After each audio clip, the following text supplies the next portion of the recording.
Beat money.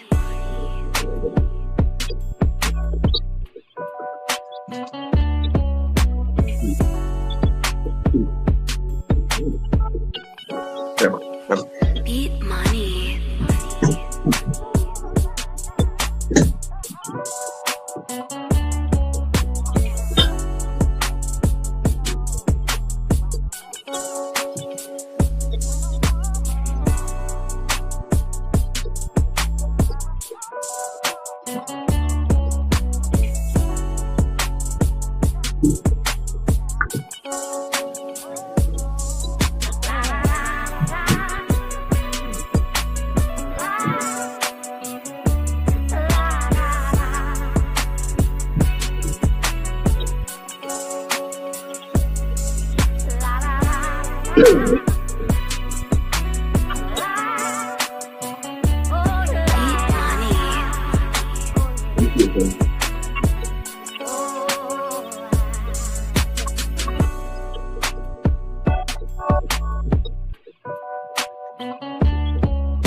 Beat money.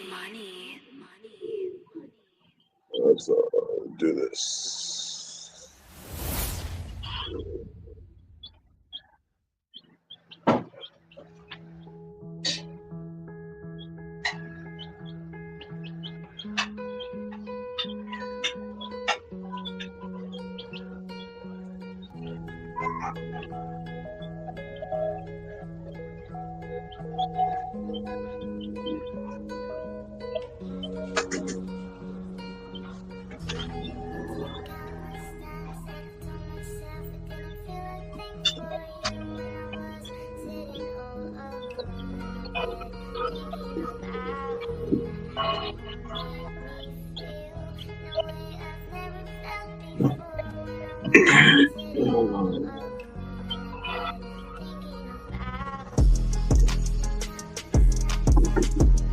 Hey, Hebrew alcoholic, that's right. When the Hebrew set up.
Let's get our sister up here.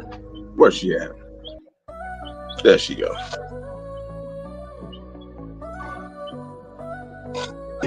Piled on my doorsteps, rooftop and car, looking through the window at the snow in my yard, knowing that despite all the warm clothes I wear, how can I compete with the Arctic like air? But yet through all this weather, you won't see me complain. I'm well aware of who controls the cold, heat, and rain. Instead, I'll count my blessings, thank God for what He's done. His tender mercies new each day for me and everyone.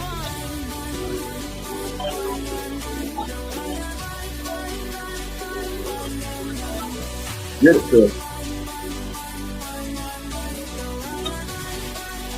This is our sister JL right here.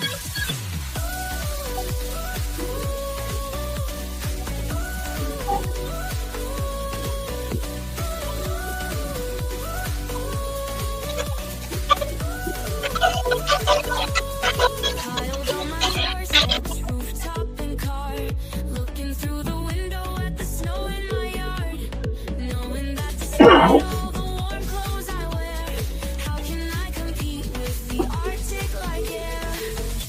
But yet through all this weather, you won't see me complain. I'm well aware of who controls the cold, heat, and rain. Instead, I'll count my blessings, thank God for what He's done. His tender mercies new each day for me and everyone.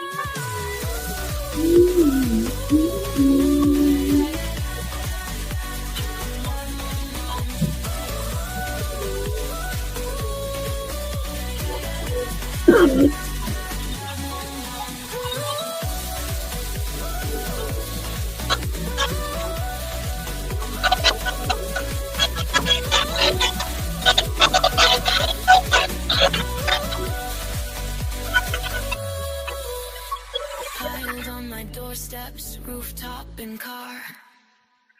Woo! That's our sister JL, brothers and sisters. Oh, excuse me. And again, if you like that song, you can click on her channel. You can go on over. She said you can download it for free. And at the end of this stream, I am going to post up her Cash App. She did not ask for it, but if you would like to give a donation to the sister for making that song, I'm gonna go ahead and hit that Cash App. None of it goes to me. It goes strictly to her. Hallelujah. Why do I keep doing this to my screen?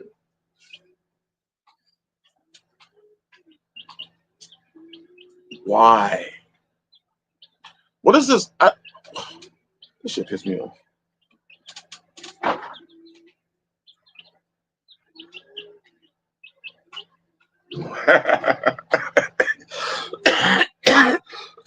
Oh, excuse me. Woo.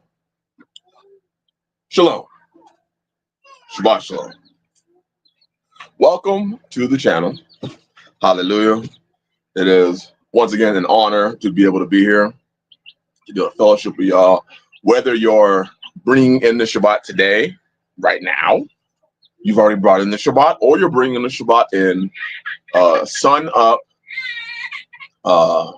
what we call Saturday morning. Shabbat shalom.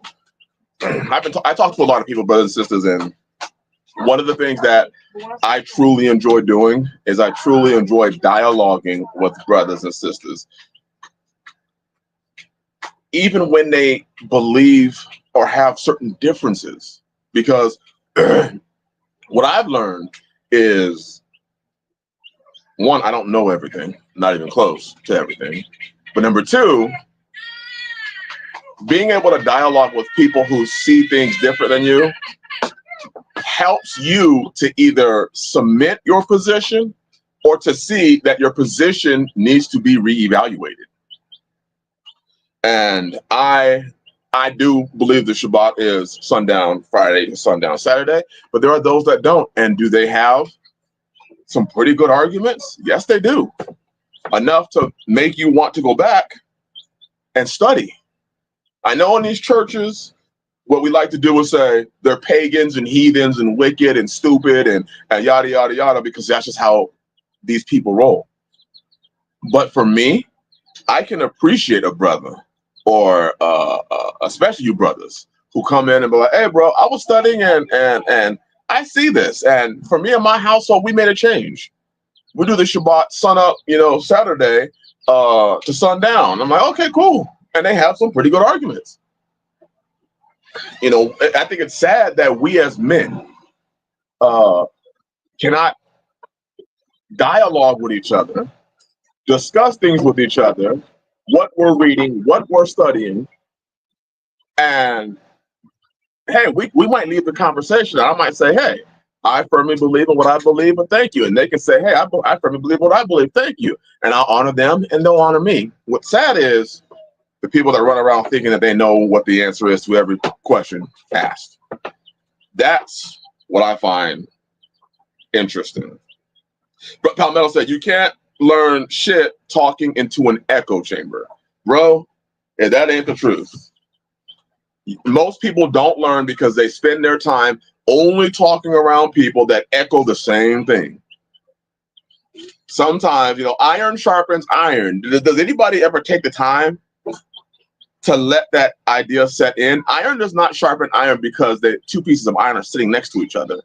Iron sharpens iron by friction. Friction. I'm not talking about contention. I'm not talking about debating. I'm not talking about arguing or fussing. But friction. I'm talking good, healthy friction. I have had friction with so many brothers. And again, I'm not talking about the worldly definition of friction. I'm talking about friction as far as me and brother Alex, brother Alex Giles, a couple years ago, had some friction. No, not arguing, not fussing, just dialogue. He explained his stance, I explained my stance, and when we left the conversation, we were actually stronger.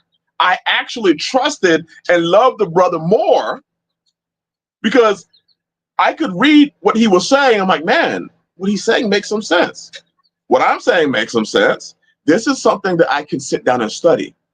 We need healthy brotherhood friction.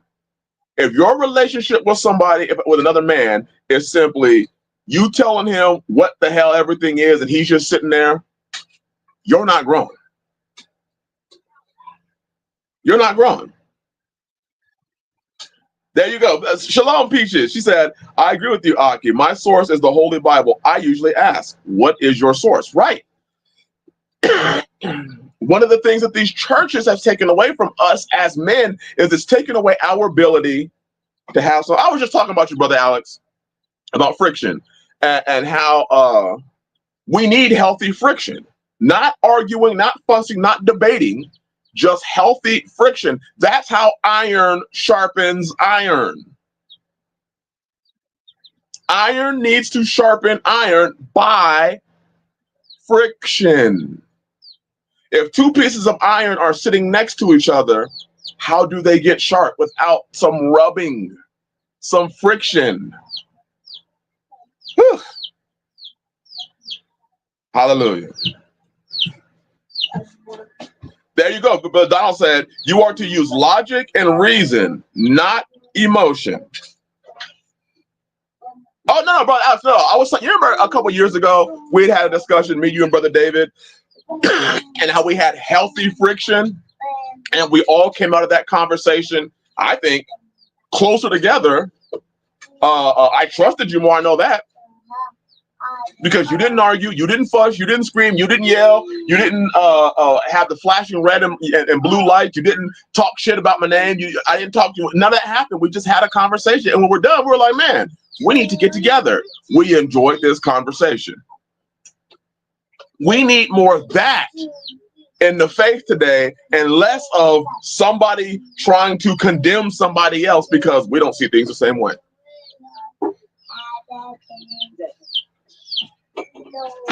I've had to reevaluate my beliefs many times and will continue to do so as I learn more. Absolutely, Brother Gary. That's what I do.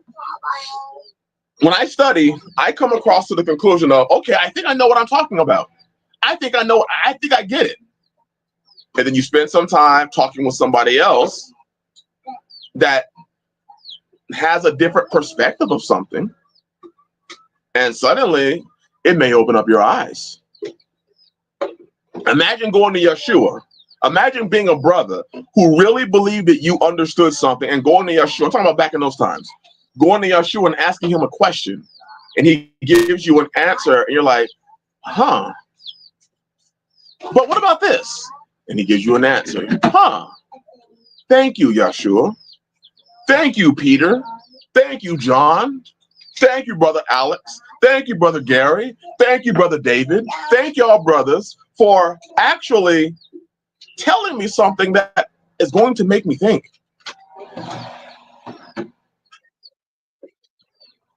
That's right, Brother Gary said, because at some future time, our own views might just change. Mine have changed a lot, especially in regards to Torah. I used to be one of those guys that when it came to Torah, I thought I knew everything that there was to know. You know, you get what I'm saying? I thought I got it. And I did not realize, brothers and sisters, I did not realize how much I added to the Bible. I didn't realize that until I read the book. Like, fully read it to understand it. Stop superimposing my own ideas into the Bible, but reading what the Bible actually said and what it didn't say. That was the part that shocked me the most. I automatically assumed a lot of things were in the Bible. And then you go to the law and you can't find it, and you realize you just entered that into the book yourself. Usually because you had the assistance of some pastor who spoke something that made sense to you. It didn't make it true. There you go, Brother John. I like the phrase, my current understanding. Brother, I like that. My current understanding is this. I've had to go to the sisters in this house. We were doing things this way. Now we're doing them this way. And let me show you what I read that caused me to change it. There are things that I changed from years ago that I was doing things a particular way in my household simply because I had been affiliated with a certain ministry or a certain church. And then you go and you start studying, you're like, that's not even the Bible. That's one person's interpretation of two verses. Man. Brother Nathaniel said they also may know a little more than you and have more experience. Yes, sir. See, and Brother Dan, that's a great point, because the Bible says that experience is a teacher. Some of the greatest teachings that you will ever get is from experience. Actually, that's why we as Israelites, that's why we as believers in the book have to, brothers, sisters, we have to be doers of the word. And by doing what the book says, not conversing, not pontificating, not all we do is study. You have to do it, because one of the greatest teachers is the experience from doing. Because a lot of people can explain to you, I went to college and I listened to professors and teachers tell you something that they couldn't do. They can do it, but they believe that they are valid teachers because they can tell you something that they don't do. The Bible gives us that in the Apocrypha in Sirach, where it tells you about counselors. There are those that will try and tell you what to do. Like, there are those single women out there that will tell married women what they should do. And I'm looking at them like, why? Come on, listeners. Why are you taking information from women who are not doing it? Why do you take information from women who don't have the experience but want to get on YouTube and tell other women what they should do? Or men, how many of you are willing to listen to a person who has no experience in something talk about it? I find it fascinating. I remember being, back when I was in, living a different life, I would listen to people who had never been involved with gangs. try to talk about how gangsters think. And I was fascinated because I was like, damn, we don't think nothing like that. You know, like you're talking about something you have no experience in. But the problem is, like you watch movies today and people get their perception of the hood from television. They get their perception of Beverly Hills from television. Never been there, never walked the street, never even had a deep personal conversation with a gangster, but will tell you what gangsters think. I find that sort of pride, because that's really what the root of it all is. I find it fascinating.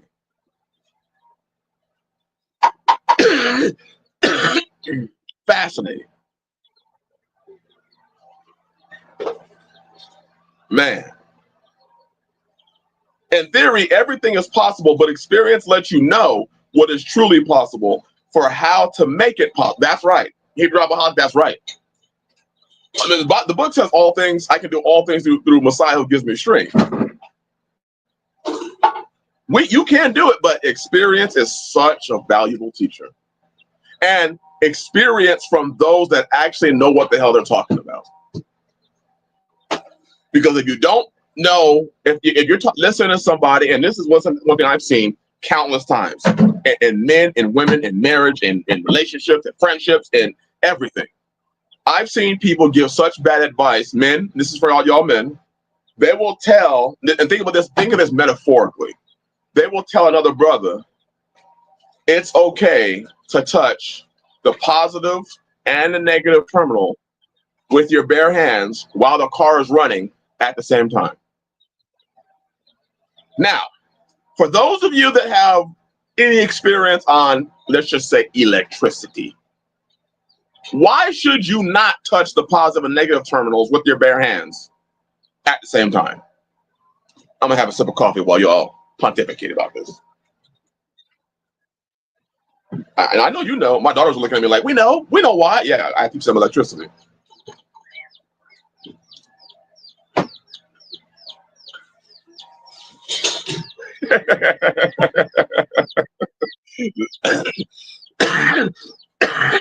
I think Palmetto put it very lightly.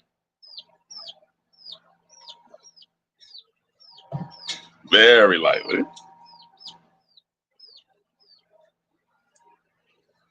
Brother Gary said the answer right there. That's the answer.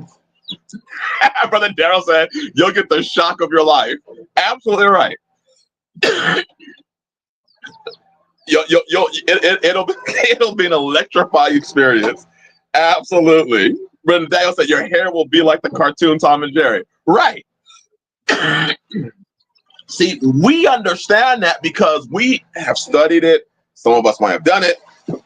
You might have, I don't know, been cleaning a battery terminal off, and for some weird reason, we're able to touch the positive and the negative, and maybe you're holding a wooden handle or a rubberized handle, and you see the sparks, and you're like, oh, damn, that would have been me.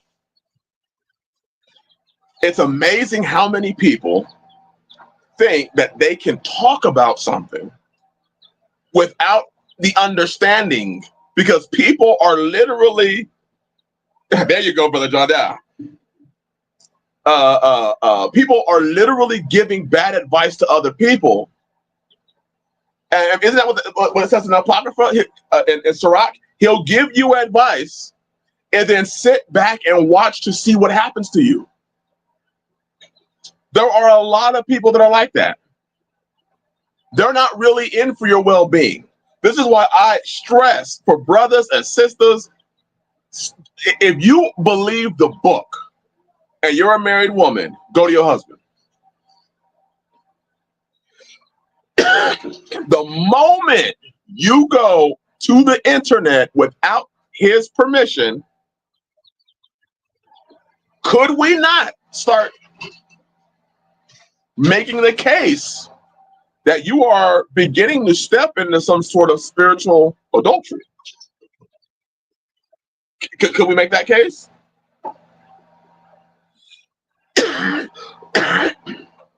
The book tells you where to go.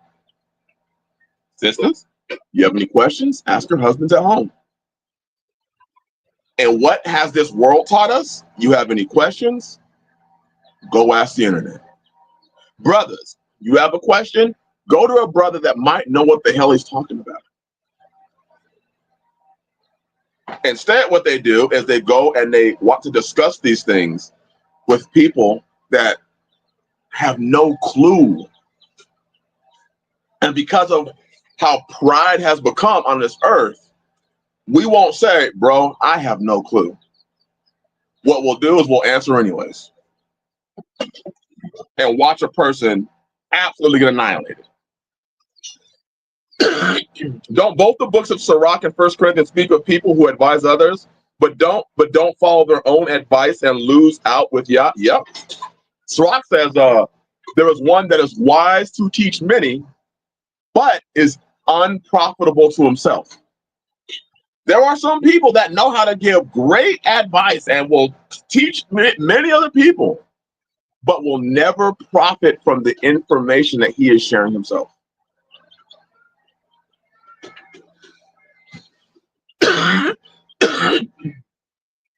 Excuse me. So I just wanted to kind of hit on oh, I saw Brother Jay Morris. Shabbat Shalom, Brother Jay Morris. Sister K Morris. Shabbat Shalom, brother and sister. Shabbat Shalom.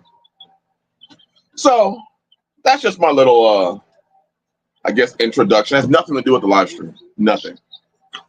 Just something that was kind of on my heart. I saw some people asking and saying that you know, they hope I'm okay. I'll make it. I'm making it. Man, these out this year, it whooped my ass. My ass has been whooped by these allergies. Martel Tran, Shabbat Shalom, brother. Shabbat Shalom. But for the most part, I'm good. If you see me get some water or have a little coughing fit, y'all know what it is. I'm making it through. All right. Yeah, you were just a fed up Hebrew and need to speak about it. Yes, sir. I'm surprised at how many people we still have the Eve in us. We're still talking to serpents. We're still talking to people or things that don't know what the hell they're talking about. And we're taking their advice. And then we're saying, I serve Yah. And I'm looking at it like, we're watching a downfall of a civilization. We're watching the downfall of a country. And you would think people would value their soul more than what they are. You think they would value their future. But I digress. Acts chapter 5. The book of Acts chapter 5. Man, Dream Radio SM, brother, that's absolutely it. It's like we're the foolish woman described in Titus. Yes. Absolutely. We don't understand it. We don't get it.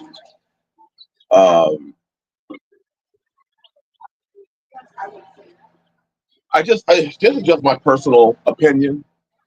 I think we do too much. We don't follow the Bible, y'all. I really believe the problem falls to we just don't follow what the book says. And when you realize how narrow the road actually is, and it doesn't have to be this narrow. And I spent my time trying to figure out, why do people read the Bible just to say, I'm not going to do it? I know what's talked about in Peter and in Proverbs. That's the man, you know, it's the pig that gets washed, that goes back to wallowing in the mire, and it's the dog that throws up, and then goes back and eats its vomit. I don't know why people keep returning back to the same shit. I don't understand how we say we want Yah's deliverance, then we get Yah's deliverance, and we return back to it. I will never understand that. And we have our reasons. Brother Jay Moore said, people don't want to sacrifice the here and now for their future's sake. Brother, that's the truth. And the problem is, Brother Jay Morris, is the people that, like, you look at most people, they're not living shit here and now. Y'all get what I'm saying? Like, a lot of people are living a terrible life now, and they're like, I don't want to sacrifice my terrible life for the possibility of having everything changed later on. So what they do is they hold on to the crap that they have here and now, just so they can be mad and angry 15 years from now, or suffer for eternity. Man. Oh, Brother Jay Moore, or Brother Gary, I like that. Or they don't really believe. Brother Gary, where's that? I can't see the comments. This is bullshit. They don't really believe. People's actions usually indicate their true beliefs. People will speak, brother Gary. I need to put a star next to that one. Where's that? Oh, there it is. Star. Then I'm gonna put that on the stage. I did it.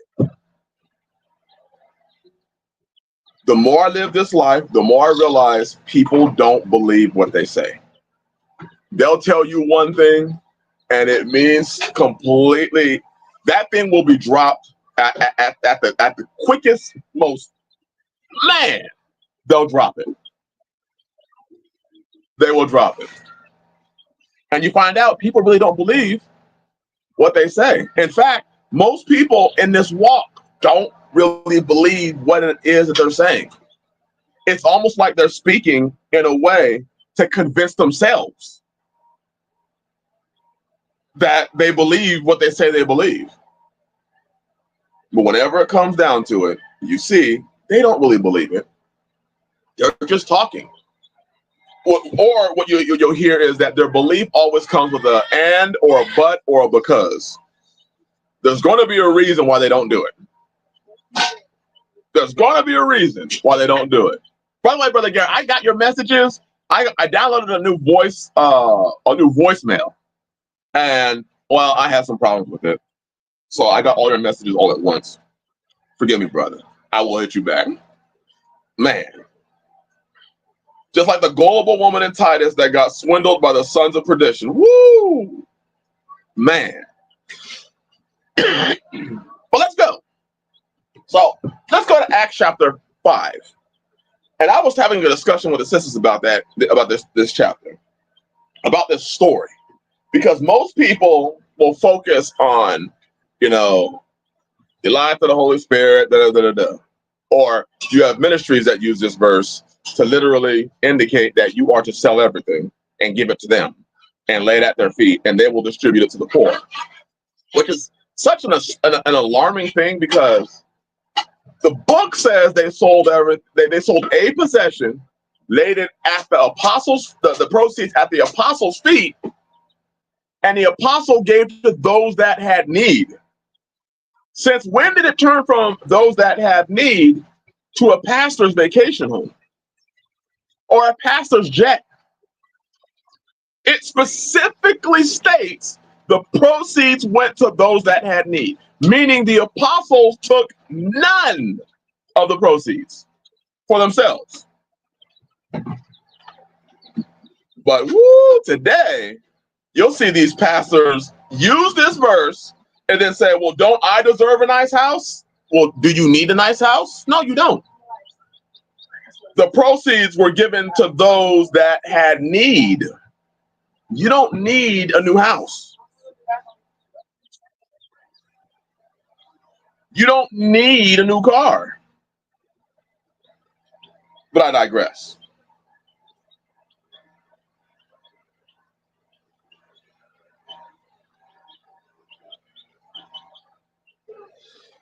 All right. So if you are in Acts chapter 5, can you let it be known that you're there? Because I hope we're reading around along. I'm going to read it in the Aramaic English New Testament.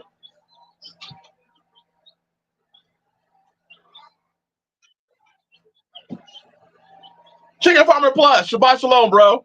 Shabbat Shalom. I saw some other people in here I forgot to say Shabbat Shalom to. Well, John Davies, G. Crawford, for Daryl Vick, Hebrew Rapaholic, LaFront Hart,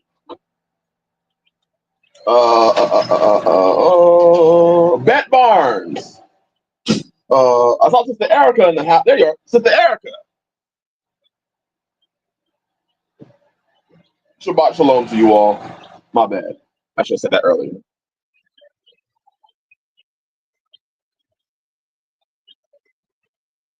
That's right, Brother Daryl Vick. Brother Daryl Vick said, furthermore, you never read in Acts where it said people said sold all of their possessions, just possessions. It never said all. And when you actually look behind these words, you'll see that they sold what they considered excess possessions. If I have a house and I have another piece of property, I would sell that other piece of property. But I'm not going to sell everything and then now I made myself needy. You see that? The purpose, close it up, please. The purpose of selling the things were to distribute to those that had need, not sell everything you have, put yourself in a position to have need so that then Peter can then come and give you so that you didn't need anymore. Does that even make sense, y'all?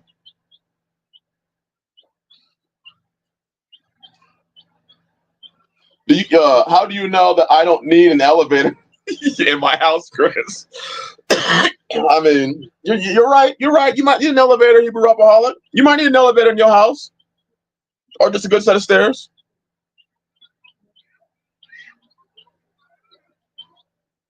There you go. Palmetto said that. Thank you, Palmetto. Palmetto said you have to be on the boat to throw a life preserver. So what some of these ministries are literally giving you the presumption is, or the perception is, you were supposed to take the life preserver, throw it in the water, take your life jacket, throw it in the water, get off the boat, go in the water, to get back on the life jacket with somebody else. That doesn't even make sense. You have to be in a position to help others, to help them. You don't throw the life preserver in the water, then jump off the boat into the water so that now you have to be saved.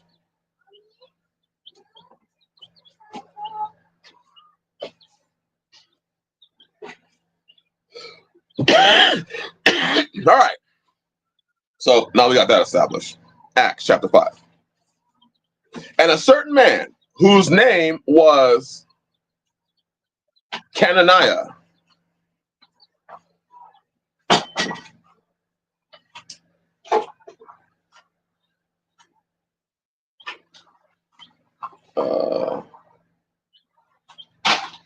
Yeah, Brother Daryl, that's it. Should, in fact, we're going to go to that verse actually too. And a certain man whose name was Ananias, or Ananias, and his wife whose name was Saphira, or Saphira, sold his field. It's interesting. It doesn't even say he sold his house.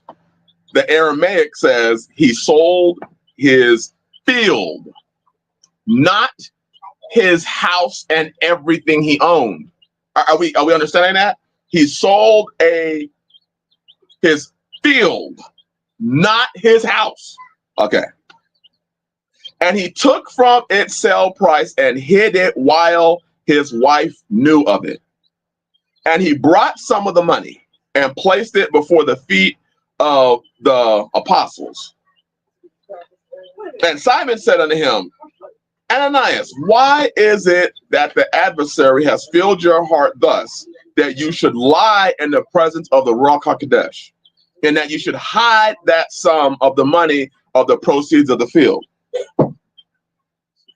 Here is what really got me the most. Verse 4 and verse 4. Was it not yours before it was sold? And after it was sold, again, you were in control over the proceeds. Why have you placed it in your heart to do this spectacle?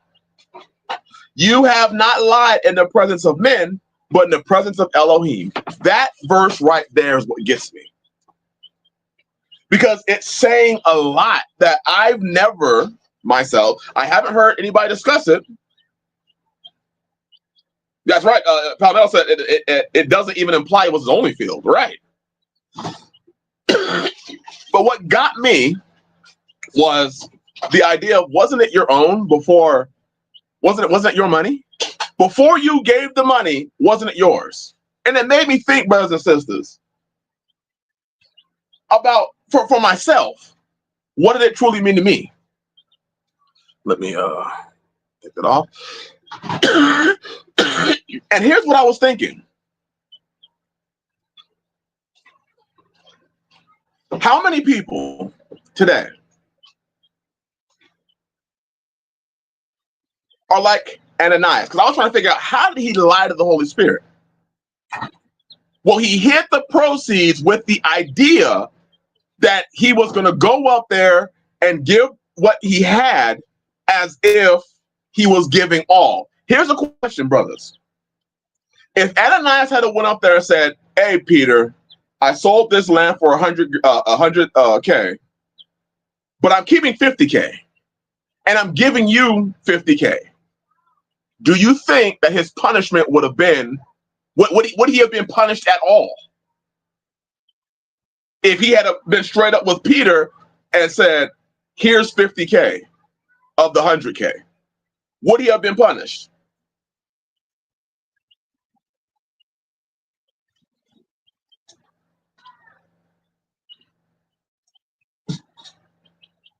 That Chicken Farm Plus is on it. Ananias, his intent was to deceive. His intent was to make it look like he was doing what everybody else was doing. Because remember, the Holy Spirit fell on everybody, and then that's what kind of caused them to want to do this thing. So I'm gonna go and I'm gonna sell my car, and then I'm gonna deliver the proceeds. Here, Peter, give it to the poor. Somebody else comes and says, I'm gonna go and sell something, but I'm gonna hide some of it. But I'm gonna come up there as if I'm giving everything, so I can get the accolades. I can receive the hand claps and the hand praises and the adulation from everyone else around me. Had Ananias not sold anything, kept his shit, he would not have died. You see that?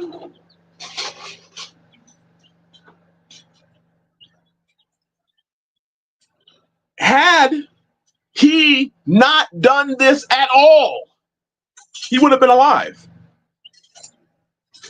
How many people today think that they're going to do something for Yah, and they actually would have been better to have done nothing than to have done something and brought Yah's name to naught? Dream Radio said it right there. Wow, very much like today. Dream Radio, that's exactly what I was thinking. Your next statement. Fake it till you make it. And it made me think of that verse. It would have been better for these people to have not come this way. It would have been better for people to not have come to the Bible than to come to the ways of Yah and bullshit your way through it.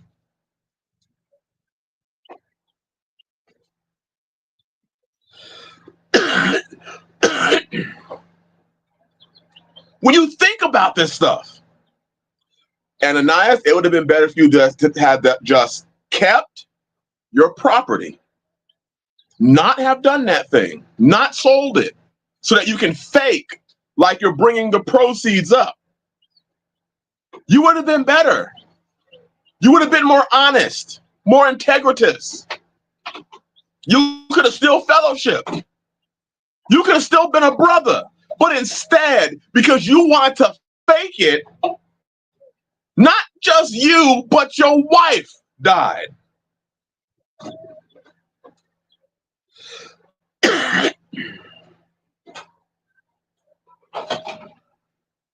Brother Daryl Vick said it. That's why in Ecclesiastes it says it's better to not vow than to vow and break it. David said several times throughout the Psalms, when he was petitioning Yah, he would say, Yah, I have paid my vows. How much do you think in the presence of Yah, how much do you think you keeping your vows matters to him? Go ahead, brothers. How much do you think? That's good, Alex. How much do you think keeping your vows literally matters to Yah?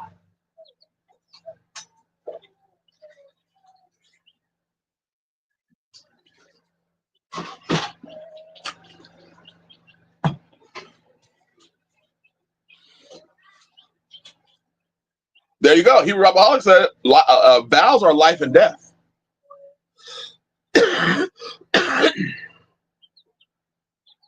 Brother Gary said it's everything to him. So here's my question. We live in a culture today where 75% of marriages end in the first 7 years. And each one of these marriages, vows are said. How do you think Yah looks at that? Like, what do you think? In today's society, where people, I swear to God, hey, my nigga, I swear to God. You see people do that all the time. They literally swear on Yah's preeminence and are lying.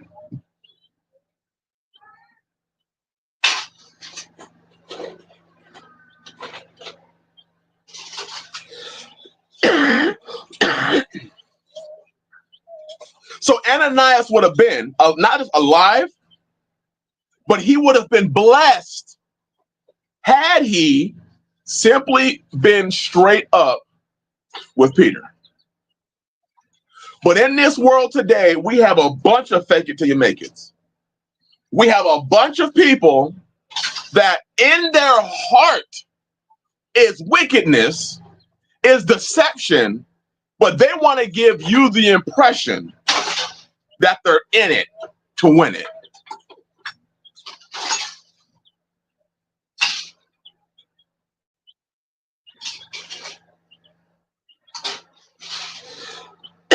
Brother Gary said, I say that breaking vows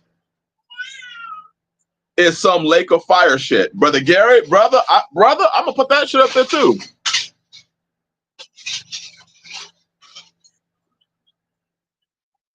If I can find it, and I can't find it. Oh, I'll find it eventually. Right, Elcount. Elcount said, bless you, Elcount. Shabbat shalom, bro. He said, swearing, don't forget, swearing an oath too. Oh, Bet Barnes, that's one of my favorite movies. One of my favorite movies is Malcolm X. Bet Barnes said, it reminds me of the scene from Malcolm X. Yah's word ain't no hustle. Woo! Man.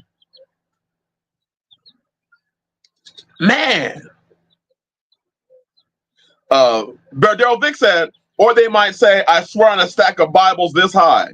Ever heard that one? Yes, I have. I'll swear on a stack of Bibles. So you just made the word of Yah to mean shit. Literally. They devalued, they put their hand and they swore on a stack of Bibles, which we know was the word of Yah, which basically they're saying, I don't give a damn about the word of Yah. I found it so interesting that Peter said, while you owned it, it was yours. There was no reason for you to act like you gave everything. All you had to do, it was yours. You owned it. Once you sold it, the money is still yours. You see, that's the way life is, brothers and sisters. When you're not serving Yah, your life is yours. I mean, it is his, but because he owns all things, but it's yours. Your life is yours before when you say, hey, I'm doing me, straight up. You're a great masturbator. I mean, isn't that what masturbation is, doing yourself? I mean, don't get mad at me, y'all. I'm just being straight up. I see a lot of brothers out there, man, masturbation's a sin, while all they do is live for themselves. I'm like, dude, you are a walking bottle of Jergens lotion. You are always masturbating yourself. Just because you don't have your member in your hand doesn't mean that you're not constantly stroking yourself every day. Brother Gary said another thing. He wanted credit for what he did not do. Oh, that's Mrs. Gary. Bless you, sis. He wanted credit for the things that he himself did not do. I want to walk up there and lay it down with a big smile, with a Chester cat, with a Chester cat smile on my face, like I'm doing what everybody else is doing. Give me credit. When if he had just came with a 50 G's and be like, hey, Peter, I kept 50, but I want to give this 50. Praise Yah. He would have been a righteous dude.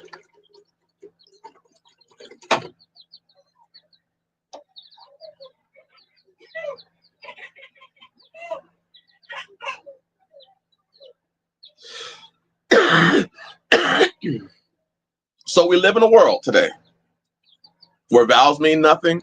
And the moment that vows and covenants mean nothing, think about the covenant that Yah made with Israel. Imagine if he was just like, you know what, the hell with y'all. To hell with the covenant, to hell with y'all, the covenant's finished. Yahshua, I know they are about to condemn you to death. But you know what? To hell with these stiff-necked people. I'm going to bring you back up with me.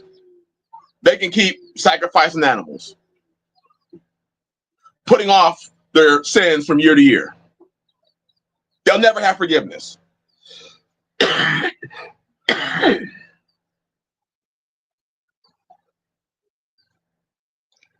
Man, Hebrew Rapaholic.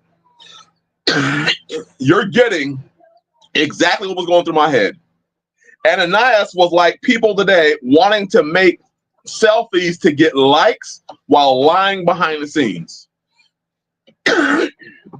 It's like, excuse me. It's like the women that go out there and catfish and use filters to get people to like them. Or in today's society, you talk to somebody. Many of you brothers have gone through this one. You may be talking to somebody and you come to find out that everything they said they stood for, they didn't. But they wanted to get you to believe they did. They want to get you, you know, it kind of goes to what I was talking about in the video I did earlier today, where a woman will say things like, I love you, you're my everything, yada, yada, yada, yada, yada. And then you go and put seed in her, and now she's pregnant, and then what happens? Then what happens? After 2 or 3 children, she's like, you know what? To hell with these vows. I'm not happy. I'm not happy. To hell with these vows. Now, I praise Yah, that ain't happened to me. But, well, with the sisters that I have here. Haven't even in my past, though. So now, because she's not happy, the vows go out the window. And I look at that, and I'm going to be honest with y'all. Can I be honest? Can I share with y'all what is going through my head right now? I need y'all's permission.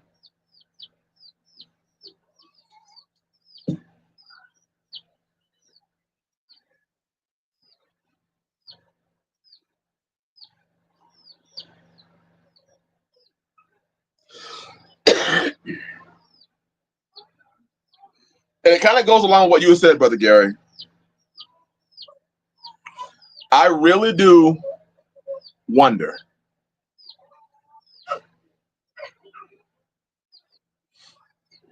what the judgment is going to be for these women that have left their husbands, knowing the vows they made. These men that have left their wives, knowing the vows they made. That's why I talk so much about marriage in this channel. Because you sit there and you vow a vow to Yah with this person right in front of you.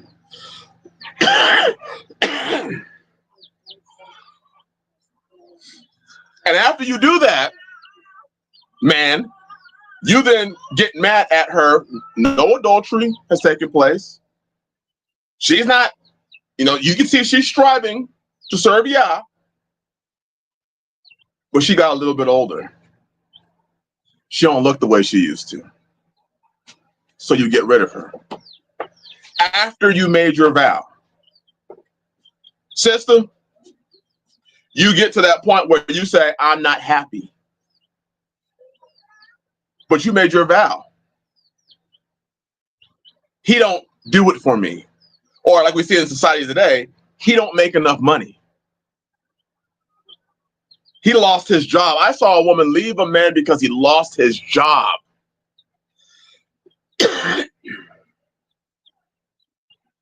I truly wonder what their punishment is going to be. Because to say that Yah condones that is to say that Yah doesn't mind us breaking our vows.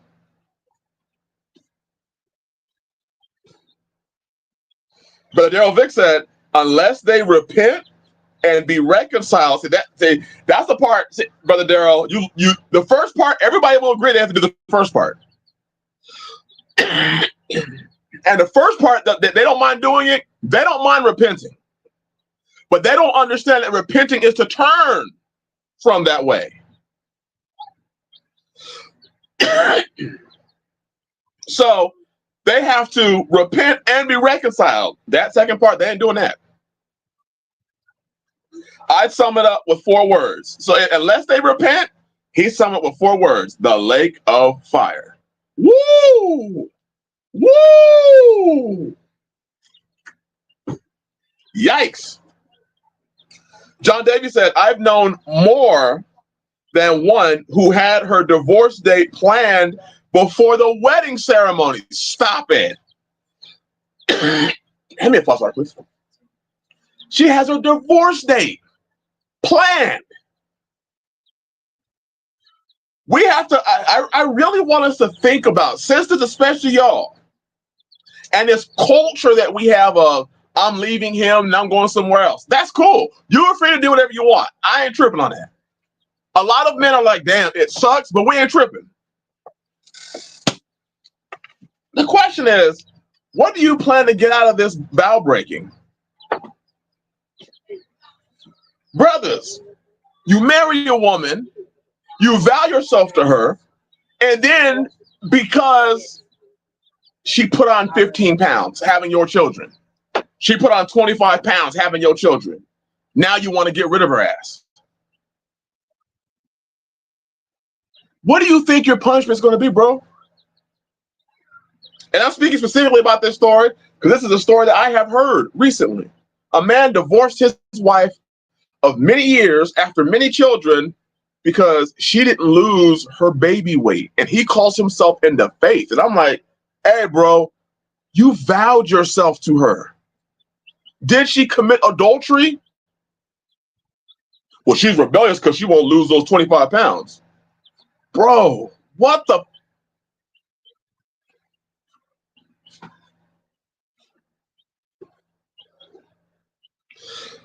Let me read some of these comments. Honey, your happiness is a you problem, not a me problem. You have food, clothing, and conjugal rights. Man, oh man. And I have a study coming out soon about conjugal rights, because women believe that conjugal rights is what they want it to be, not what it actually means.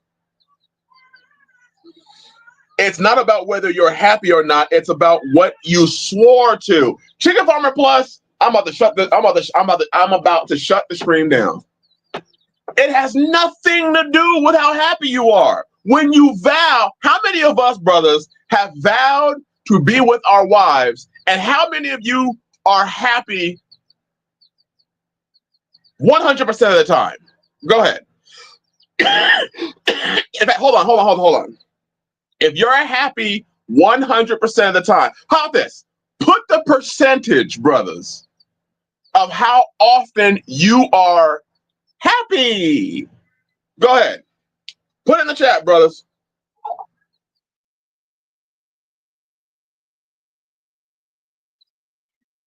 Hey, Artie Pari, imagine she decided to divorce him because he is getting bald. I'd be done, bro.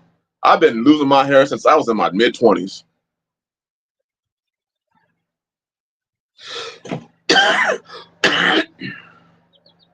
Artie Pari said, in today's world, 5%.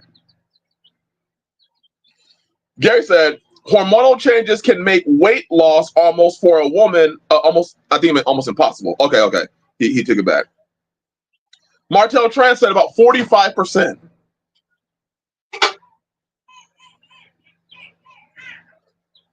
Always happy with what I have been given and not always happy with her behavior. Brother, I like that. I'm content. I am content. I have learned contentment. And I realized, dude, happiness, that I'm gonna be real. Does happiness sound good? Sure. What I seek is peace. Happiness is fleeting. Happiness comes, happiness goes. And it's all based on, what's going on in your spirit at any given time. But peace, damn. Woo! Bet Barnes said 40%. Overbus said 25%. You see, we men, we understand that our lives, our married lives are not about happiness. We made a vow. Yah was married to us, Israel, his bride. We don't make it. How often? Let's be real now. Next question, bros. How often do you think you make Yah happy? Oh, shit. Be real. How often do you think you make Yah happy? Oh, here we go.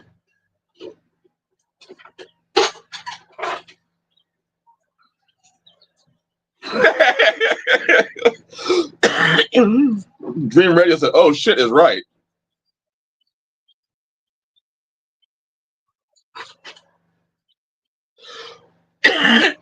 Woo!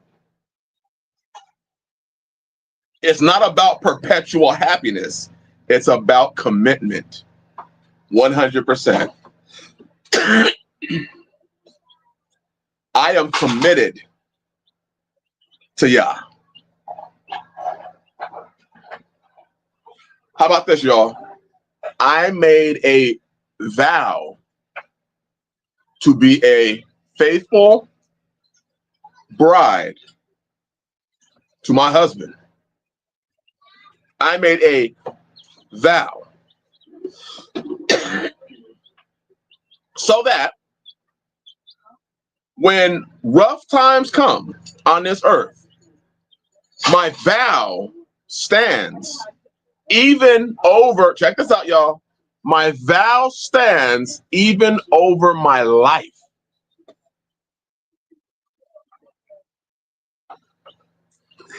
Bet said, I'll plead the fifth. 1, 2, 3, 4, fifth.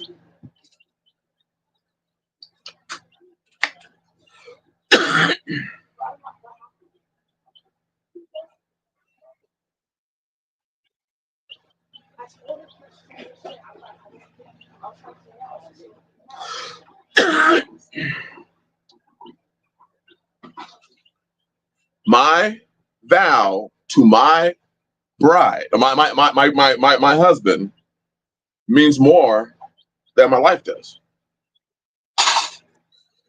And I can say that because when you think of the things that we live, brothers, whether it was gangs or military or police, you took a vow, you know, or you swore, you know, if you're a cop, you get sworn in, right?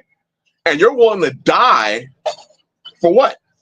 If you were in the military, brothers, I know we got a lot of Palmetto. When you got sworn into the military, weren't you willing to die for that vow?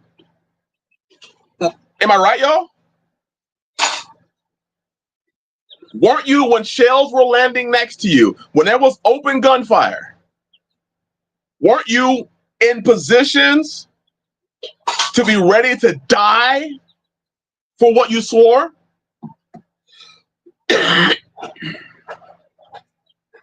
In fact, you have an obligation in the military as a policeman in gangs. You have an obligation to honor your oath. You see what I'm saying? You have an obligation to honor the oath that you made. The moment you sign that contract, you are property. Damn. See, they get it. The moment you sign that contract, you are property of the United States government. Your choices have been removed. Look at that. The moment he signs that contract, he has to be willing to die for what he signed up for. Or possibly face a dishonorable discharge, which is in many cases damn near as bad as a felony in some places.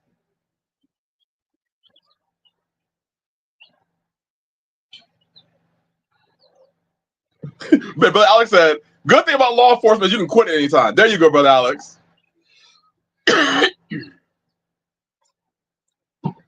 People don't understand that an oath is a blood oath. I don't think that we understand promises, covenants, anything. Which is why Ananias and Saphira were so willing to do what they did. Because people don't understand. They think they can play the game with Yah. They think that, imagine this, brothers and sisters. Imagine you know a person who is consistently breaking their covenants. What would you say about that person? Be honest. All right, I want y'all to talk to me. Let's say I consistently break my covenants. And now I want to make a covenant with you. What would y'all tell me? Be honest with me. You want to cuss me out? You can cuss me out. I don't care.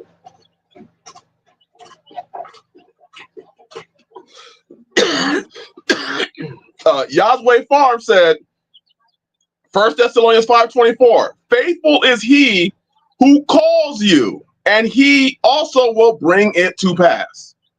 Woo! Dream Radio said, untrustworthy, can't depend on him. Hell no. Adapare said, you are not reliable. In fact, it would be stupid for you to say yes. You would be a fool to say, yeah, I'll make a covenant with you. But Gary said, I say, fuck that right to your face. Bro, that is the realest shit right there. That is some real shit. Palmetto, wait. He's replying to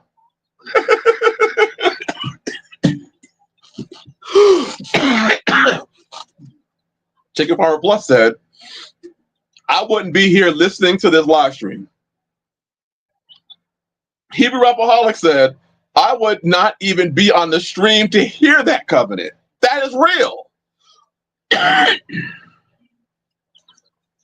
Brother Alex said, I wouldn't do business with you and would distance myself from any circles you have influence in. That's real talk. Again, everybody, excuse me. The allergies are still kicking my butt. 1 second, please.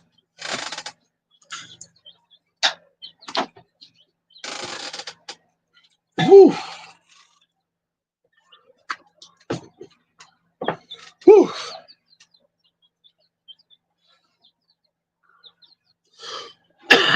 Thank you.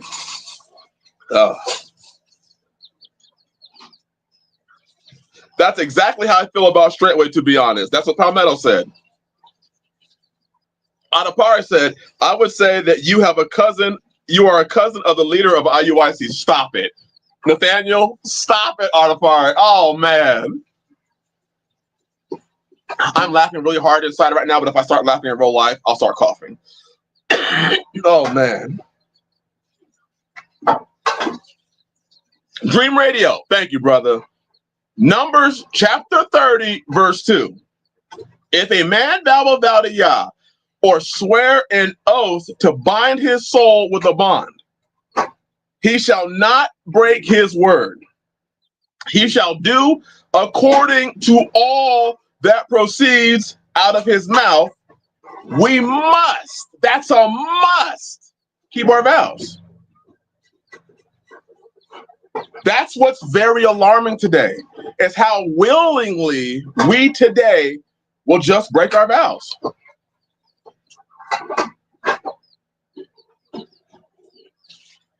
It's alarming how quick, because we feel a certain way. I feel like this, that, and the other, so I can break my vow now, and I'm not going to suffer for it. Okay.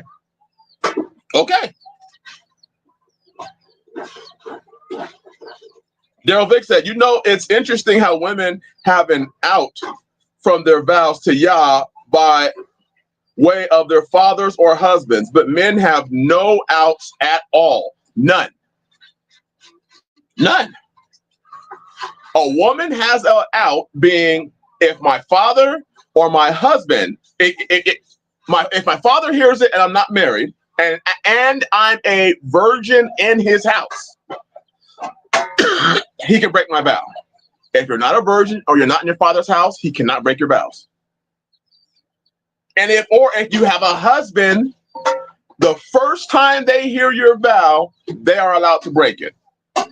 Otherwise, it will stand as sin against you. That's why what Brother Darrell said was so important. Of if you make a vow and you break it, you are now charged to repent and fix that thing. Otherwise, you're just continuing to live literally in sin. Imagine if we had this understanding and we were willing to live it in regards to how we dealt with each other as brothers and sisters and how we dealt with each other as husbands and wives. Imagine if every woman that decided that she was going to stand up and leave her husband, imagine if she heard you do that and you broke your vow. Imagine every man that said, I'm abandoning my wife. Every single man that said, I don't give a damn about her. I found somebody better. And left his wife. Imagine if you were going to that brother and be like, hey, bro, understand. From this point out, you are living in sin. There you go. Artapar said Jephthah. He said that if he goes to battle and y'all give him the victory, the first person that crosses the doorway to see him, he will sacrifice to Yah. And his daughter came out. His daughter was the first one out of the house. And what did he do? He honored it. He said that, the daughter asked, Can she mourn her virginity? So he let her go with her friends for, I believe it was 30 days, mourn her virginity. And he, damn. Are we sure that we really want to say that we are the Israelites of the Bible?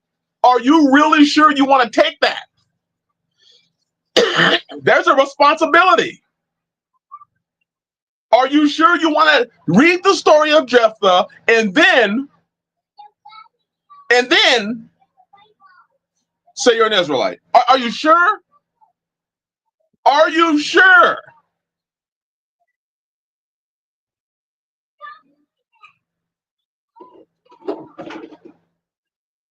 Brother Gary said, my ex-wife just joined a women's Christian fellowship that told her that God wanted her to be happy, so she should divorce me. Oh!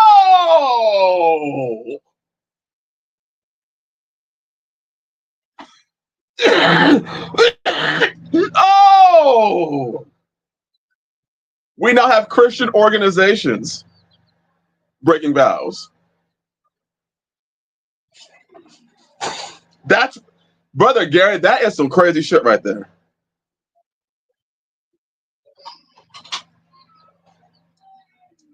Chicken Farmer Plus said it.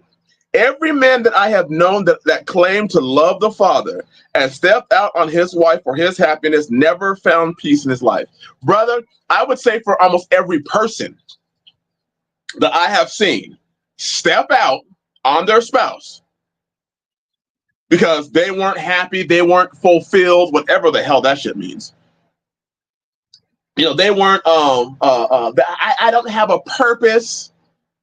When people say that and they step out, they're basically walking away from y'all's blessings. Men do it, and then I'm going to find something better. Then they go over there and they ruin that too. Everywhere they go, they ruin it. If you won't stand up to your own wife, you're definitely not going to sacrifice your own child. Bro, tell the truth. Signing a bill of divorce to your wife short of adultery comes with a divorce bill from Yeshua, in my opinion. Jay Morris, man, the more I read and the more I study, man. And the interesting thing, brother, is most men are kind of willing to endure for some time. It's usually the women. They're the ones that I'm out. Now, unless you're part of some of these ministries. Some of these ministries will try to entice you men to divorce your wife because, for whatever reason, you know whether you should or should.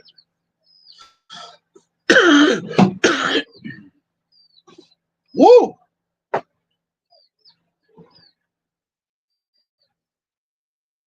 Woo! The women leaving their husbands are probably only going to those that tell her it's okay to begin with. Right. The women that leave their husbands, they are seeking out that group, church, you know, mama, grandmama, daddy, sister. They're seeking out that person that gives them the permission to do it. Woo! And Brother Jay Morris, I wish more men would have an understanding. I wish people would have a better understanding of marriage altogether, biblical. Because there's a lot of divorce that happens because of I'm not happy. I'm not happy. And I'm looking at it like, dude, bro, did she commit adultery on you? Is she committing adultery on you? If not, put your foot down. That may be the issue. Put your foot down. Put your foot down. Most cases, when you as a man put your foot down, she ain't gonna want to be there.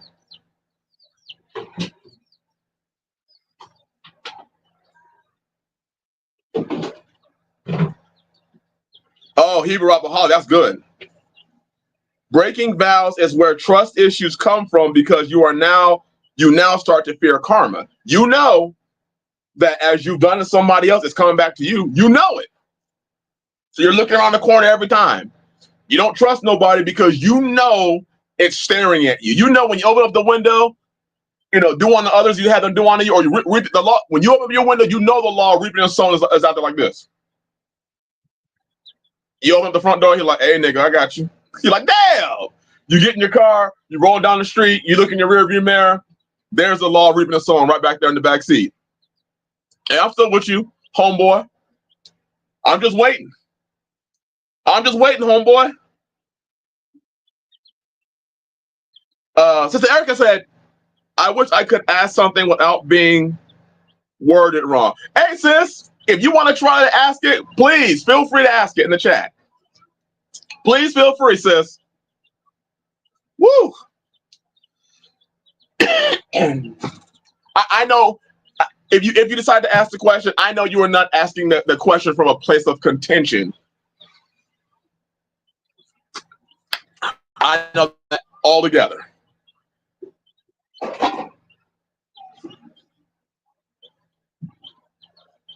Palmetto said every divorce initiated by the woman is biblically illegitimate. Brother, absolutely. My favorite ones are the one where the women are confused and they'll say things like, well, I want to leave. You need to give me a bill of divorce. And I'm just like, huh? Huh? You talk to brothers, and the woman's like, I'm leaving. You need to give me a bill of divorce. I'm like, wait a minute. Wait, how does that work out? Wait, so she wants to leave, but she wants to leave biblically?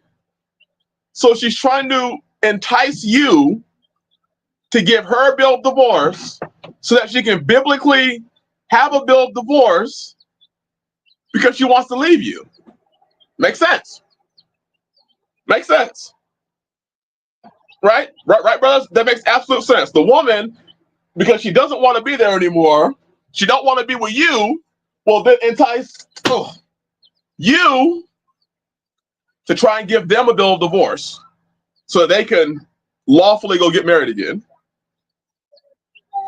Our other part said LOL.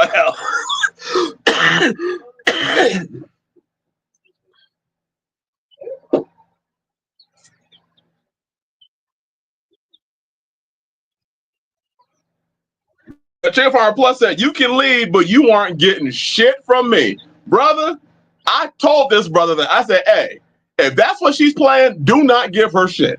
Let her live the rest of her life in adultery. Let her go and live the rest of her life in adultery.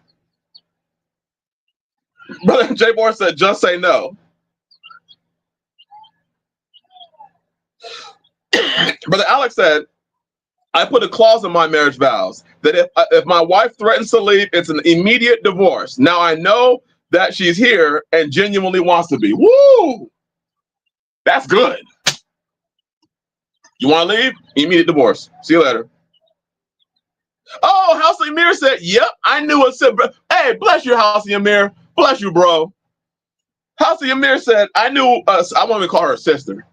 I knew a woman who tried to do that with her husband. What kind of spiritual bullshit is this? I'm leaving. I'm a rebel against you. I'm going to be wicked to you until you give me a divorce.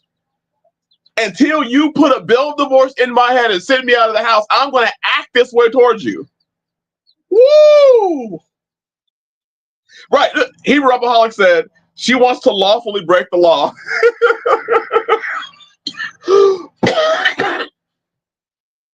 I want to lawfully break the law. House of Amir said, yep. Forcing him to divorce her. Like, whoa, what kind of madness is this? Wow. Brothers and sisters, all right. Wait, sister, if there is no covenant created, this does not apply. If there is no covenant created, this does, brothers, chime in. Sister Erica said, brothers and sisters, does this apply? So does any of this stuff about, well, without a covenant, there's nothing to solidify it. You can't have a marriage without stating it. So, brother, Sister Erica asked the question. Brothers and sisters, does this apply if no covenant was created, meaning no true agreement made, no witness, no nothing, but just being told you are theirs? Not you're my wife, just you're mine. First, let me ask this question, brothers. Is this even a marriage? If a man just comes to you and says, you're mine, the Bible says out of the mouth of 2 or 3 witnesses, everything is established. If that criteria is not met, and that's one of the things that I know that we as men do this. We won't establish something and then require the woman to obey us as if we're husbands, as if we have authority. That authority comes through the establishment of the covenant, of the vows. Without the covenant, without the vows, she has no obligation to do anything for you.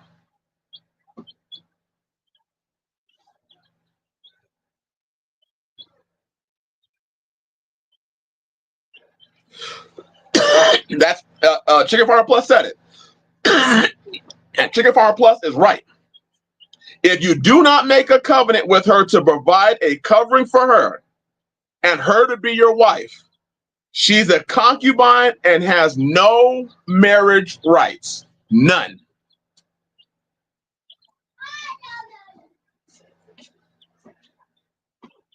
And Brother Gary said, and he feels that the woman in that sad circumstance would have to agree with that. And she would be a concubine.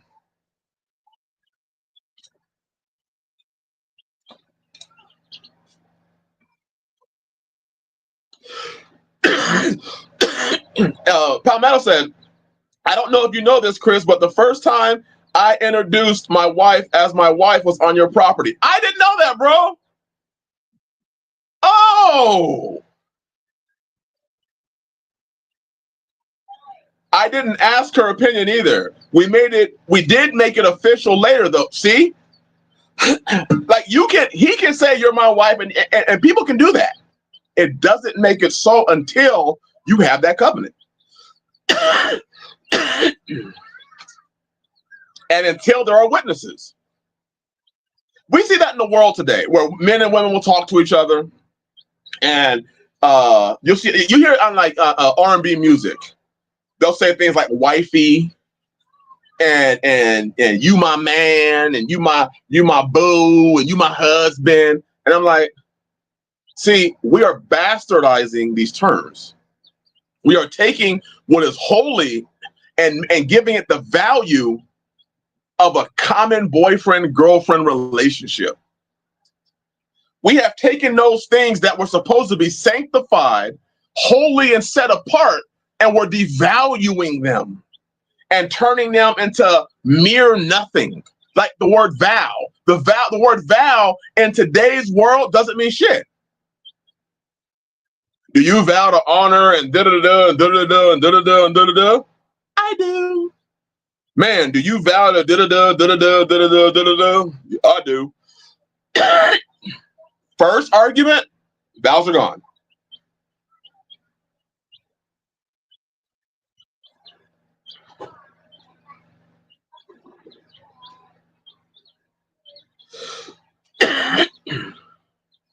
Aaron C. Wright, bless you. Welcome to the channel. It's an honor to have you here. From what I understand, and I've studied marriage for many, many, many years biblically, and I still don't think I understand fully the whole concept of concubine. Fully. But from what I understand, a lot of women actually fall into, like, if you're a woman and a man says, you my girl, move in with me, we're gonna play the whole house thing, she's essentially moving in as a concubine.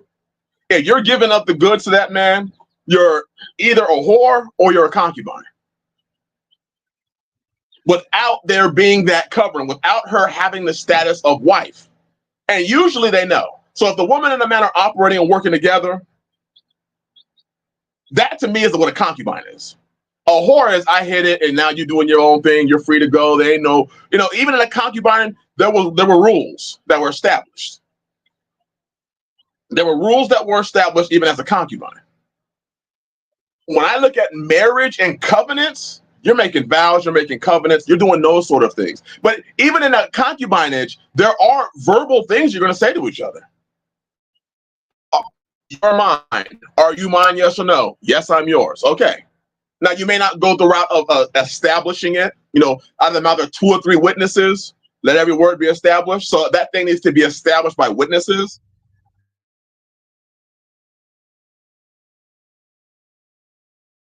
Terms to this. There have to be terms.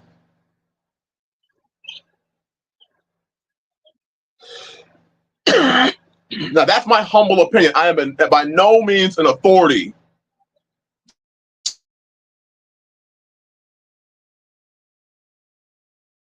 Very much, and it's oftentimes interchanged. Like I know, as far as Jacob, Bilhah and Zilpah are called wives, and then in other verses they're called concubines.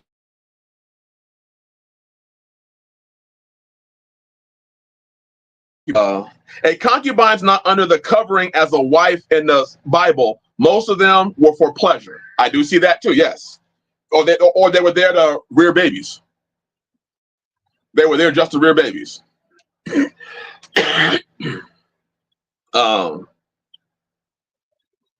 Right, House of the Amir, absolutely. First argument, the vows are gone.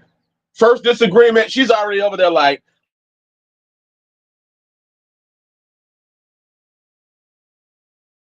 people are contingent on your happiness. So it's a job. Okay, thanks. Daryl Vick said, it sounds like, to Sister Erica, it sounds like almost like a common law marriage which has no covenant at all. Therefore, it's no marriage.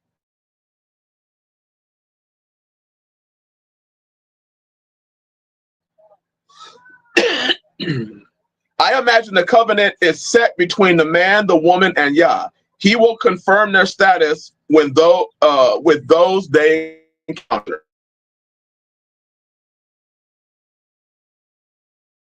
Sister Nicole wanted to add another part in. She said,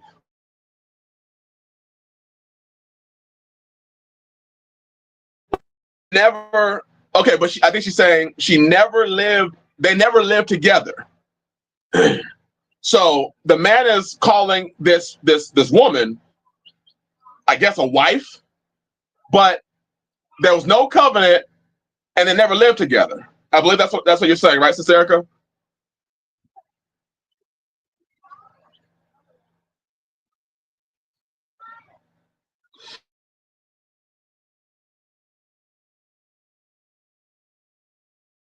Yeah, though the man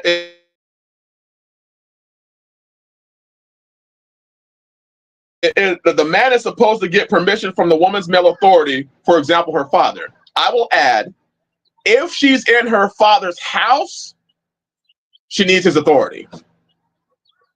If you're a woman and you are not in your father's house and you are not a virgin, I am not going to your father. Those 2 things have to be met. He has to be taking care of you, you're in his house, and you have to be a virgin. If those 2 things are true, I will go to your father and I will ask. If those 2 things are not true, I am not going to your father to ask. I'm going to your father to let him know.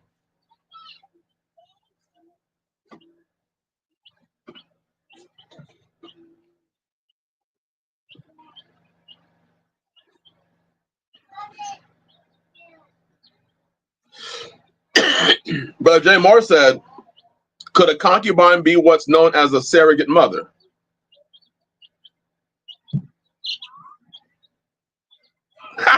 Brother Alex said, advice to sisters. If a man can't define a wife, don't become his. If he can't biblically define to you what a wife is, and how you as a woman are to be his wife, what steps need to be taken, don't. Just, I'm gonna say what Tanisha's grandfather says. He used to tell me all the time, hey, son. Yes, grandpa. Whatever you do, don't.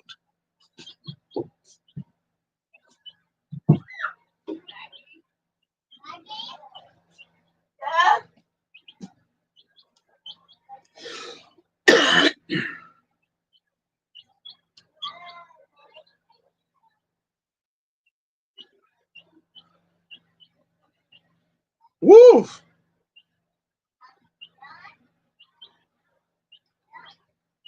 Okay. But Daryl said, I don't mean to sound ignorant. Hey, bro, I think everybody in this chat knows you ain't ignorant, bro. Everybody in this chat knows that Brother Daryl ain't ignorant. But what's really the difference between having a concubine and just shacking up? Adapar said, Daryl, a concubine, for my understanding, is more about the inheritance and having a say-so in the home. But the Chicken Farmer Plus said they are the same thing.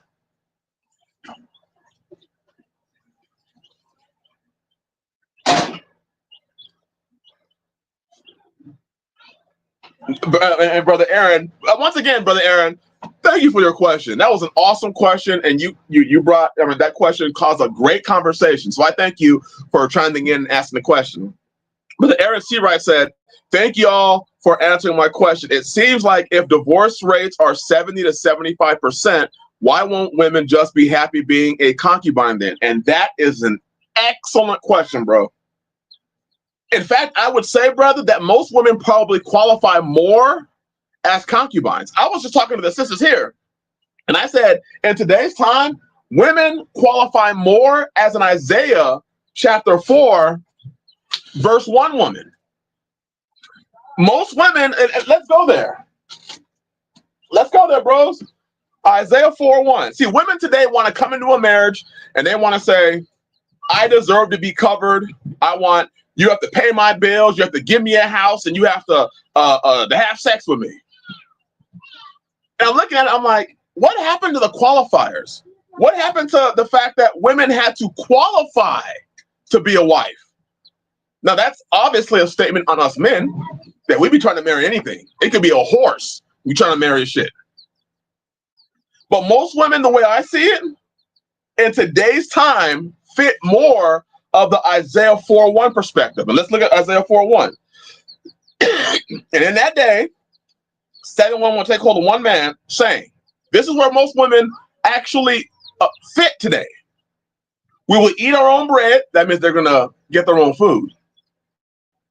They will wear their own apparel. That means they're going to get their own covering, meaning their clothes. Only let us be called by your name to take away our reproach. Most women today seem to be living a life of reproach.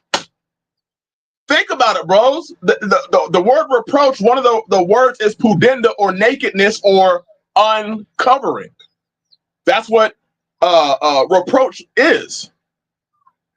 So most women today they want to tie you into paying their bills. I'm like, wait a minute. Why do I have to? Can I just keep this shit real? Why do I have to pay the bills of a woman who's been played out? Can I keep this shit real? If you went around fucking everybody, why am I paying your bills? Can we keep it real? Why am I paying the bills of a woman that has tons of other semen inside of them, other men inside of them? They have all these jacked up ways of thinking, and she gets to wander into a man's house and then say, pay my bills, take care of me, give me a roof, give me a car, pay my cell phone. What?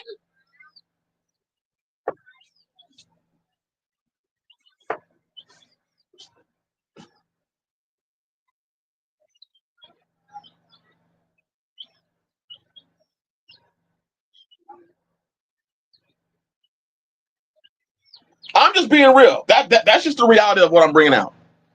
We have the women today are Isaiah 4:1 women. They are reproached.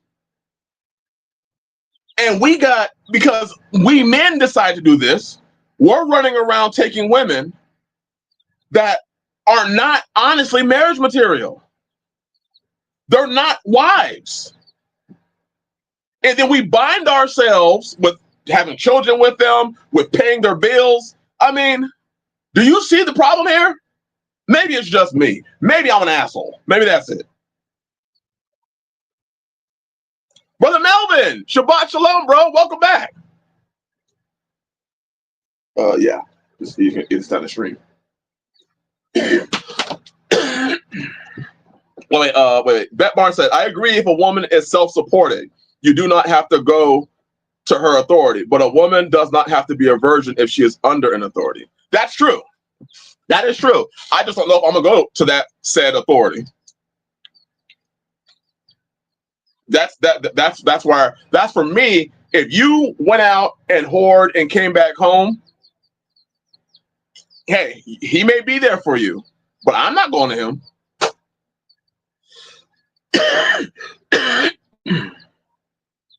Eat our own bread and buy our own clothes sounds like a so-called independent woman, but she's been independent.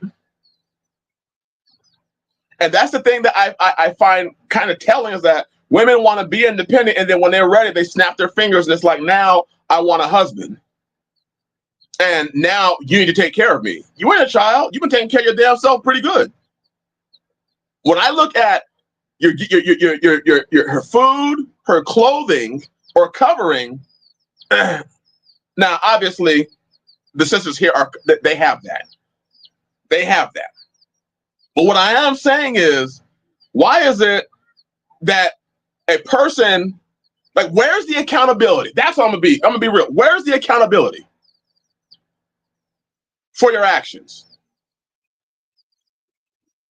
Where, if we keep making the women that aren't in their father's house and virgins the same as the women that are literal hoes, what incentive is there for a woman to stay in her father's house and be a virgin? Because she knows I can go out there and hoe and meet my spirit of rejection, because that's what, a lot of them suffer from that. They have that spirit of rejection because they haven't slept around. And their father may not have put that worth inside of them to let them know you don't want to sleep around. So now we have decided that hoes and virgins in their father's houses get the same thing.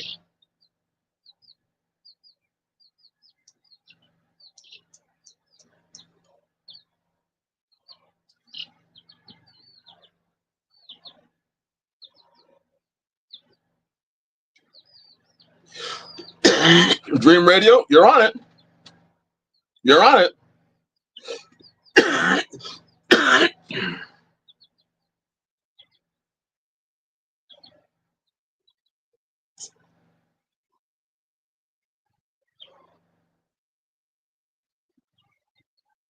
Adapar said the reason that they offer bread and clothes is because righteous men acknowledge that they are not able to fulfill the vow that a husband requires. Absolutely. These women are offering to pay their own food and their own clothes because a righteous man is going to look at that and say, I'm not paying full price for something that's already got 100,000 miles on it. But see, that is telling on us men. That's not an indicator of the woman. That's an indicator of us. Right. Wait, Brother Alex said, I honestly have no use for any more women in my life, and damn sure not one that wouldn't be getting a piece of my inheritance, producing kids and get a piece of my. Oh yeah, that's right. That's right. And you see some of the craziest shit. How many of y'all seen the video online where, and this is all, it's on the dude again. We have to stop. But it's the dude that had a child with a woman. And apparently they split up, and apparently she had other children with other men. And the woman said, hey, he's hungry. And she went and the father went and bought food for his son. and God gave the food to his son. And she was talking about how petty he is because he didn't buy all of her other children food. He bought his seed food. Now, I might be an asshole because I was looking at like, that's right. I'm not paying for other men's children.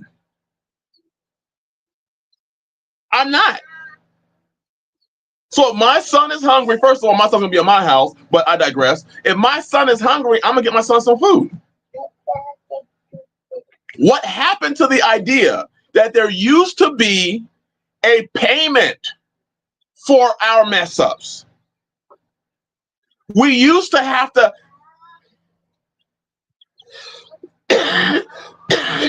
There used to be a payment. We used to, when people did wrong things, they considered their actions.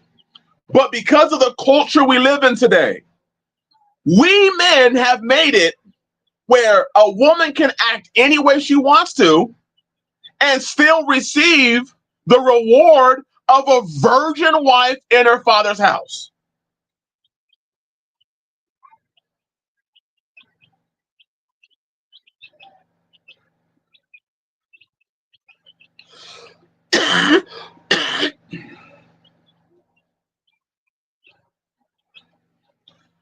Let's just be real. I understand as a 42-year-old man who does not have 500K in my bank account that there are going to be certain people that are not interested in me. I know that. I'm completely okay with that. I don't go around guilting people. I know that there are women that say, I want a man that has his full hairline. Well, I go in the mirror and I say, damn, and I move on. I don't go and try to change the whole system to accept men that are balding. But today, in today's culture, we can't have a say in anything.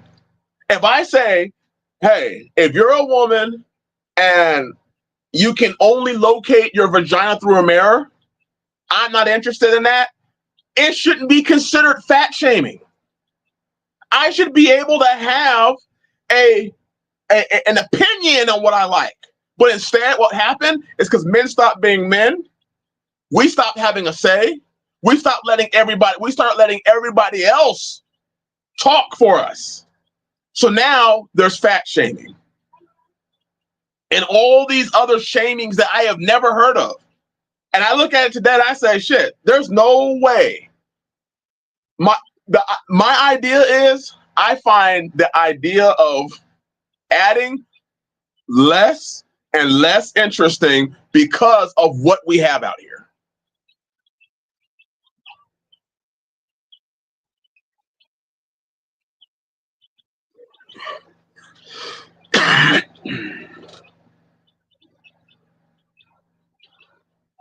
Let me see some comments.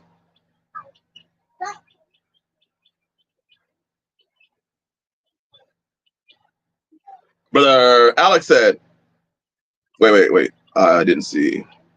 My daughter is not a whore, nor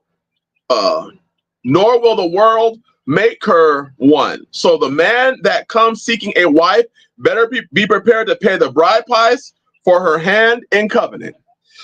Brother Alex said, plus, a man has to enter an agreement with me before talking to any of my daughters. Brother Alex, man, I'm with you, bro. Before a man can talk to my daughters, he's going to have an agreement with me first. I'm not going to even allow him to have access to them without going through me. So he's going to have a relationship with me. I'm not going to be that dude that goes to the internet. Hey, are there any brothers out there that are looking for a wife? Hello? Any brothers looking for a wife? My daughter's of age. I ain't doing that shit. You better have a relationship with me.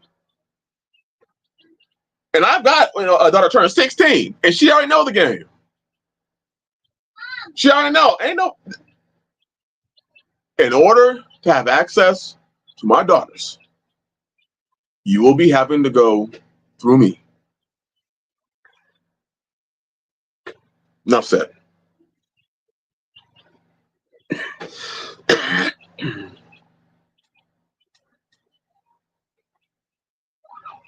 Before even talking to my daughter, a man will have to understand that if he ever strikes her, I'll require his life.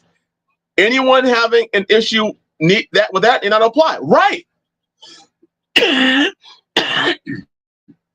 If you dare do certain things to my daughter, you're going to have the wrath of a dude who can get very angry upon you. You're going to have a man that's very persistent. If you need to get got, you will get got.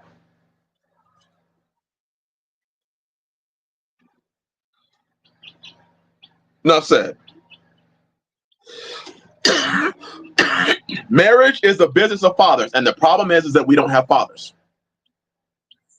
We do not have fathers. What we have is a ton of reproached women. That's what we have. And we're called, if you as a man stand, you're called this, you're called that. That's why, see, a lot of men have that Ananias spirit, which is they know what it is that they want, but they'll connive and play games and tell half-truths and leave out information. Let's say you're a dude and you're like, listen, in my house, I do A, B, C, D, E. I don't compromise that shit. But instead, you ain't gonna tell her A, B, C, D, E. You'll tell her A, B. Why? Because you want to leave that other part out. You want to make it sound like you're like everybody else, so you can get her into your house. Bro, you better tell that woman the truth. You better start operating like Ananias.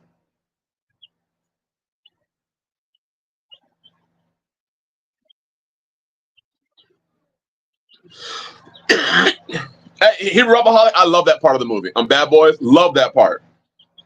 When he went to take Martin Lawrence's daughter out, love that part.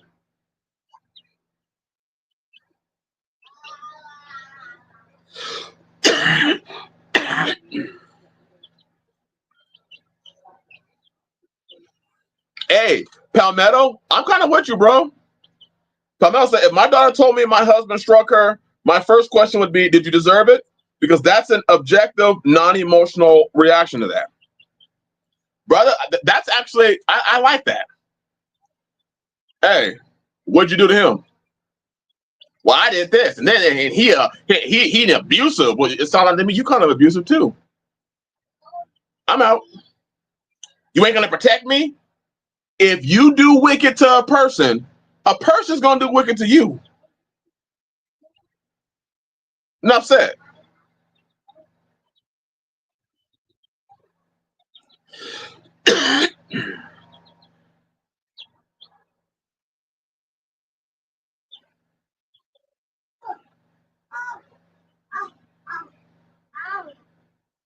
Go ahead, Art Party.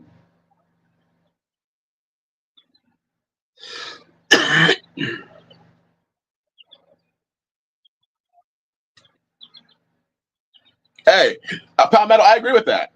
I agree with that.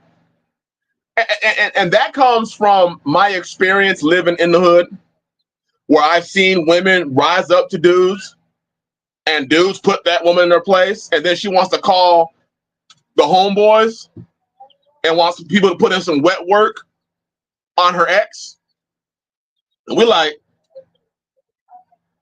you know, hey, why'd you hit her? She was over here. Oh man, every man was like, man, we ain't going to jail for this shit. We ain't going to jail for this shit. If you act like a woman and he puts hands on you, it's over. But if you acting like a dude, damn. I didn't raise you to act like a dude. So if you act like a dude and dude shit happens to you, I don't know what to say. I didn't raise you to act like a dude.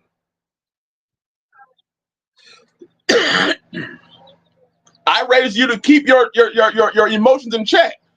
How about this? Would you go to a bear and mush a bear's face? No. That bear would swipe your head off and keep it pushing. Would you go to another woman and mush her face? No. She would Freddy Krueger your ass. So what makes you think that you have the right to go to your husband, your authority, and mush his face? How about this, brothers? If you mushed Yah in his face, what would he do to your ass? Let's be real. If you mushed Yah in the face and called him a buster ass, this, that, and the other, and he's teeny tiny small, you didn't feel it, and you wish you would have been with so and so instead of him, what would y'all do?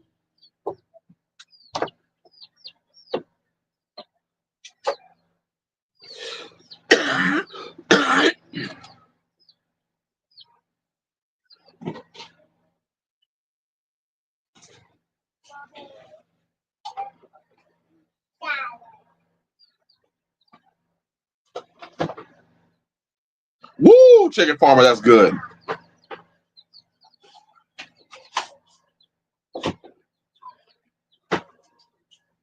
Hey, Daryl Vick, I agree. I think today's young men are intimidated. I think, hey, men are in a sad shape. There are fathers that are intimidated. Just the whole, as men as a whole, it's a shame.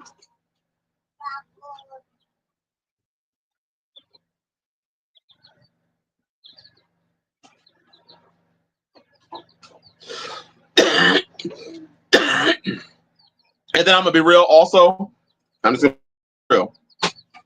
As a father, when I give my daughter over to that man, it is no longer my property. Right? She is no longer mine. She is his. I mean, am I stating what the book says?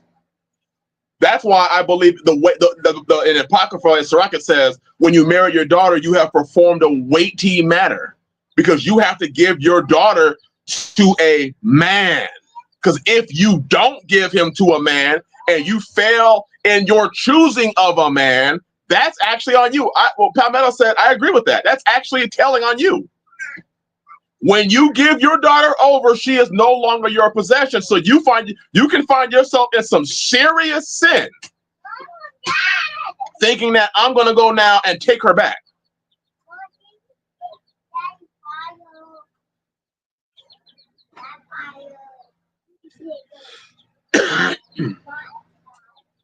I'm just keeping it real. When you give your daughter away, according to the Bible, it is no longer yours. She belongs to that man. Unless we're talking about she's shared jurisdiction.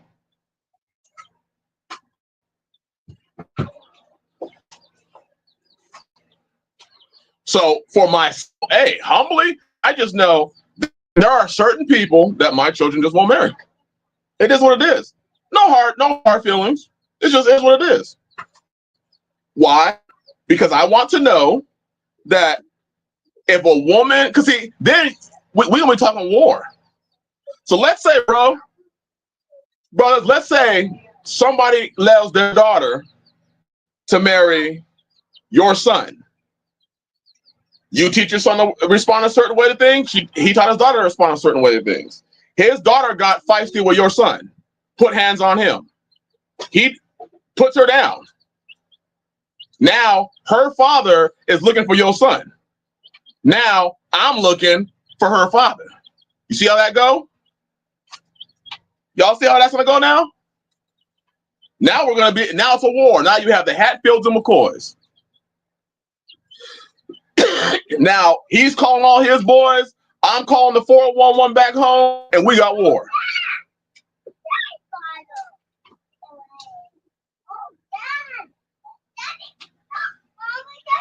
Out of part, that's exactly it. Something that helps is that we need to think about how we would feel if the father of our wife started having an opinion in our home, and if she started listening to it. That's exactly what I was saying, bro. That father's like, well, I don't think it happens in almost every home. The father, hey, you need to stop having all them babies. You need to stop having all them babies. And now she's like, thank you, daddy. You're right. I should stop having all those babies because my father stepped in. My father said this. Nah, your father's jurisdiction stopped when I married you. Daddy? Hold on, bud. Hold on. Hold on. No, go. No, not yet.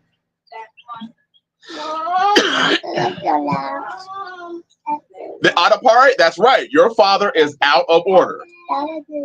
Your father is out of order.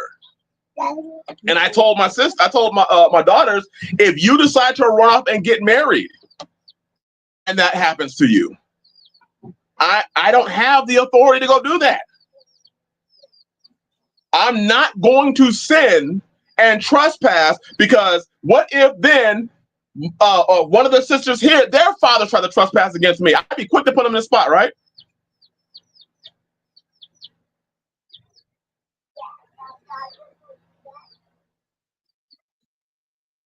Oh, Brother Aki, what's happening, my brother? Brother Aki said, I have my wife's uncle. I gave my wife's uncle very harsh words when he spoke down about us having more kids. Matter of fact, I cussed him out. I'm with you. Now, I agree with you, Brother Alex. I'm making shit clear on the front end. That understanding is a prerequisite to speaking to my daughter to begin with. I feel you there. I'm just also very wary of the book say, Sirach say, and it doesn't, the book say all wickedness is but little to the wickedness of a woman. And for me, despite how I raise my daughters, they have a choice. They have a choice to leave the faith altogether. They have a choice to serve Yah or not serve him. And if they choose to not serve him, but yet I gave my daughter to a husband under the guise that he wasn't going to put hands on her, and she starts doing shit to him,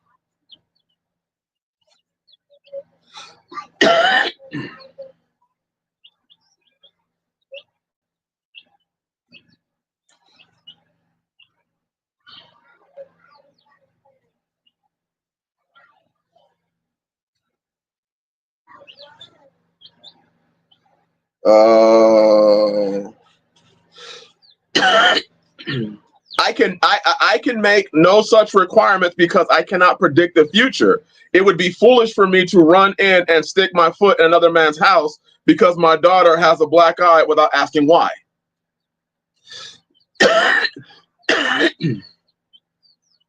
And I am in no way advocating, the hurting of my daughters. I also just understand how humans are.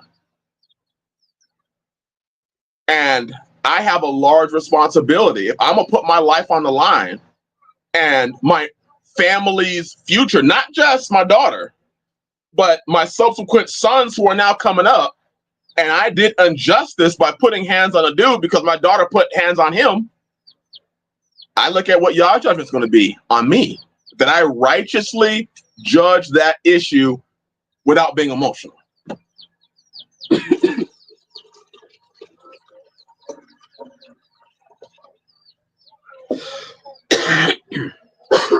And because we live in this society, the one thing that I know is that there is no, as much as we love our children, there is no guarantee that our children are going to follow what we said. And if my child decides to serve Satan, to go the ways of the world, and gets a response because she did, I'm going to lose my son's inheritance over that?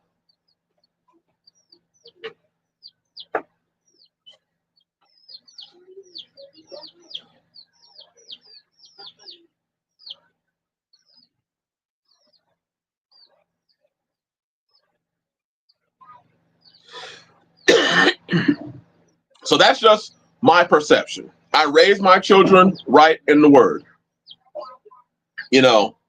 I do. But goodness gracious, this world, it's unforgiving.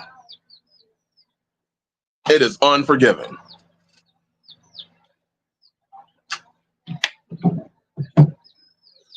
Man, you know, it makes me think of like, there was a show. Let me keep it real. If a man married to my daughter physically abuses her, I will have something to say about that. Yes, I'd want to know if she provoked his behavior, but in no way do I condone what he did. I will say this. I don't condone what either one does. The one thing that I don't like doing is this. I'm going to be real with y'all. Maybe this is my upbringing. Two wrongs don't make a right. Not at all. But it is foolish for me to say my daughter doesn't have to control herself, but I'm requiring perfection from him.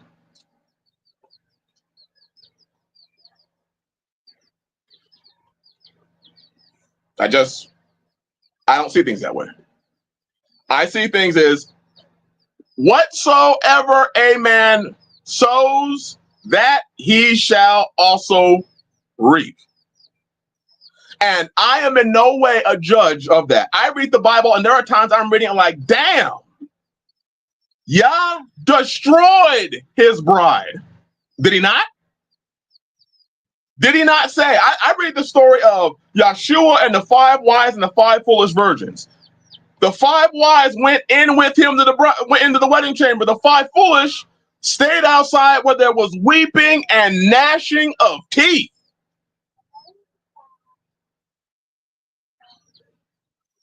So while I raise my daughters to not act that way, I tend to read the book and I look at what Yah did to his bride. I looked at what Yah did to the children of Israel.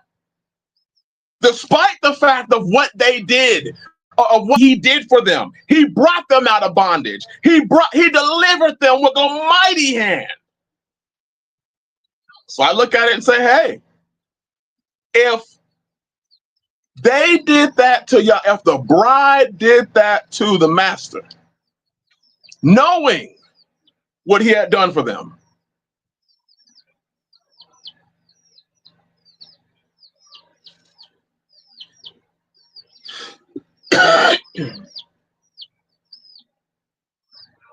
woo, woo,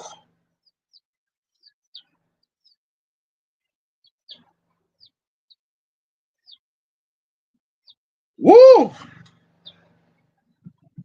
man, on a part that's real, brother. Sometimes we are the ones who instruct our daughters, or instruct our own daughters to think that their actions don't have consequences. We think we are raising them as princesses, but we are raising them as commoners. If you tell your daughter there are not consequences for her actions, and what consequences? Shit, I didn't living in the hood. Let's just keep. I'm going back. Living in the hood. I watched dudes get arrested, and because they had the wrong skin color, they were given an extra decade. And you want to know what we were told? The OG told us, hey, you can't do what they do. So you better find a way to not get caught. It's not just, it ain't right. And I will teach my daughters that. Whatever you do, I didn't teach you to act that way. So if you act in a way that I didn't teach you, what happens to you will be something that I couldn't teach you. Because I didn't teach you to act that way. So if you get in his face and act like a dude, you're a dude.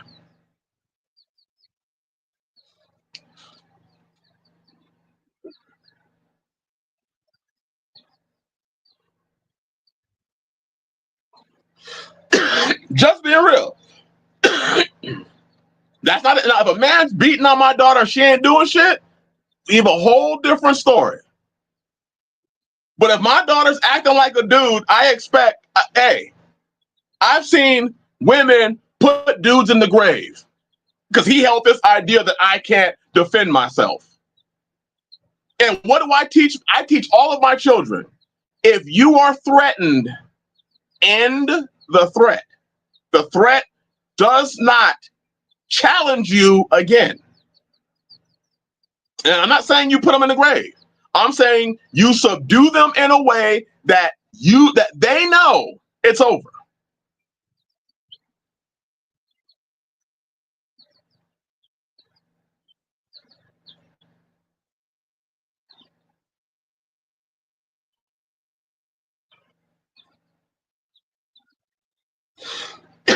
Women have to have proper fear for their husband, just like we have to have proper fear of the Most High. Absolutely. Absolutely. Absolutely. There has to be a proper fear. I fear Yah with everything in me. Everything. Well, the sisters are supposed to feel safe and loved. They do. They do.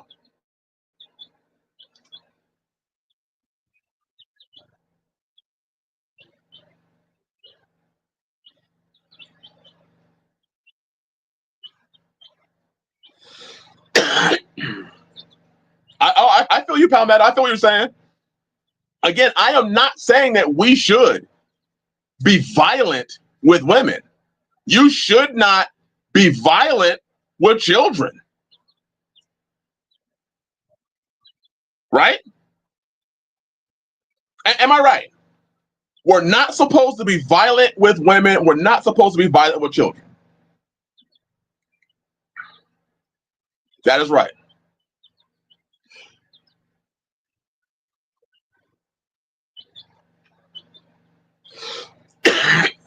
But let's ask a question. And I'm asking this question because everybody knows on this channel we have real discussions, right? Can we all agree? I would like to see some in the chat. Do you all agree that we have real discussions in this chat? Yes or no? Whatever side you come from.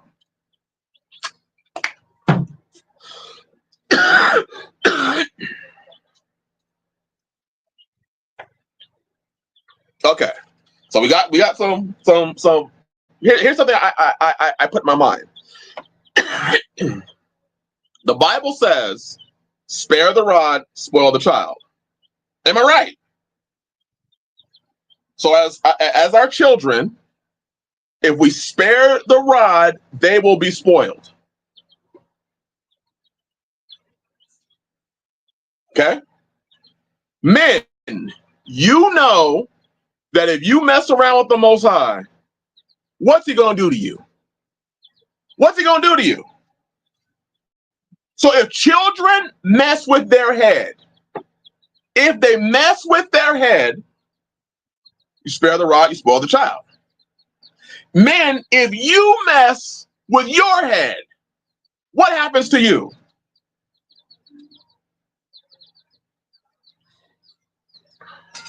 How many of you brothers experienced the rod from Yah?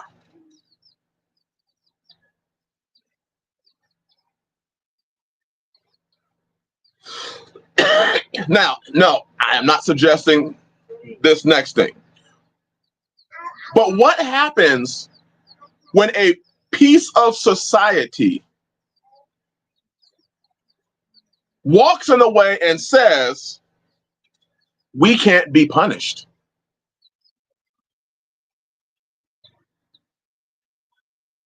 I can dog crap all over you. I can punch you. I can kick you. I can call you all sorts of names. I can do whatever I want to you. And there's nothing you can do. What are you going to have? Just a question. Just a question. If a certain people in society know I can do whatever I want to do and there is no punishment, what are you going to have?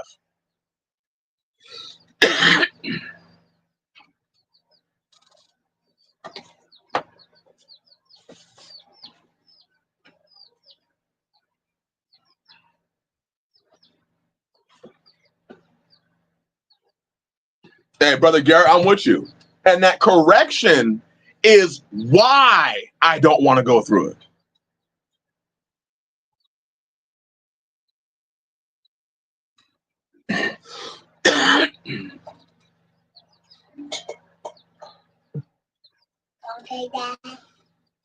Fearmonger, you said it. You have feminism. You have a society that will now say we don't need our men.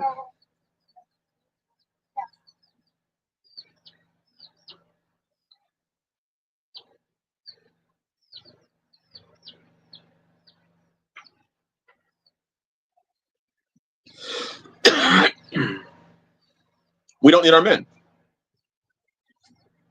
This is what happens when you have a certain part of society that can literally say, I'm not listening to you.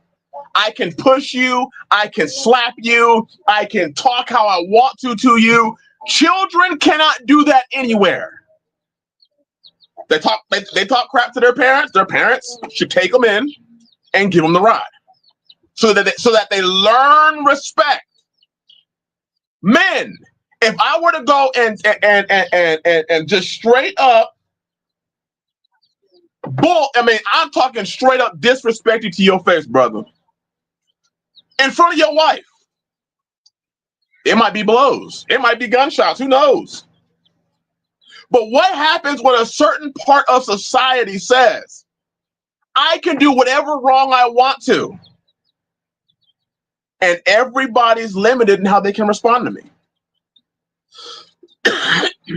What do you have?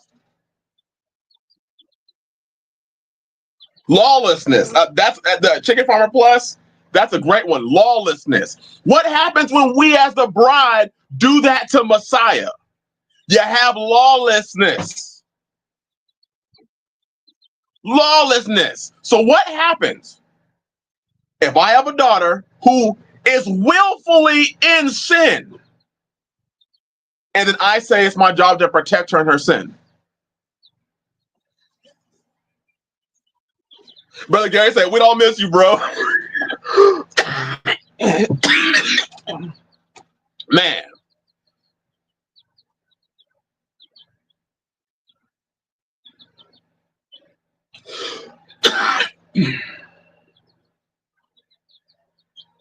Brother Melvin said, what we have right now, no respect. You have levels of military and government doing this for years, and even more today with the claims that people got their job from DEI. Yes.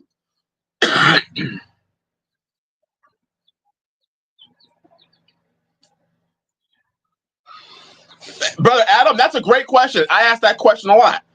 Do we serve Yah because we love him or we fear him? Do we obey him because we want to go to heaven or because we don't want to go to hell?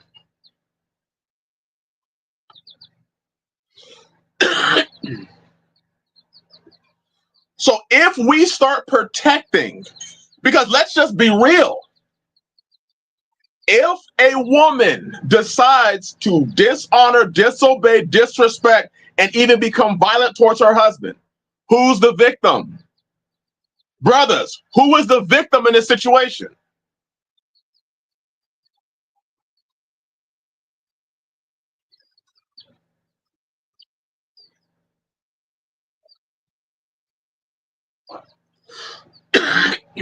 Can we answer the question? Who's the victim?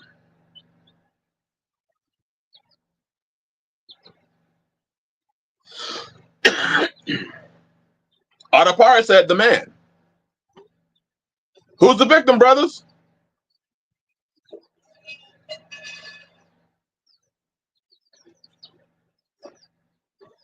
We got one. I need some more witnesses or counter witnesses. Palmetto said the man. Anybody else? Anybody else want to stand up?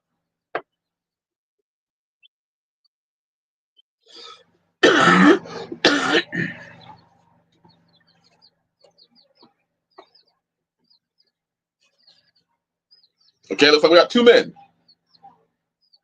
Anybody else want to give an answer? If a woman, all right, Hebrew Alcoholic said the man. Dream Radio, the question is this. If a woman decides to dishonor, disrespect, disobey, and even become violent towards her husband, if she is clowning on him, if she's talking about his manhood, if she's saying he ain't shit, if she puts her hands on him, who's the victim? But Stephon, you're right.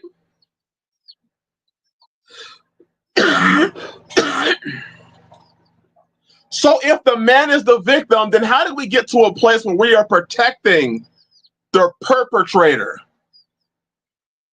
Why are we protecting the perpetrator? Let's talk in real terms as men. If you are being attacked, what is in you as a man to do? Can we be real? Maybe women need to hear this conversation as protectors of your home, as somebody that is willing to put your life on the line if somebody is assaulting your house. If you are being attacked, what is it in you to do?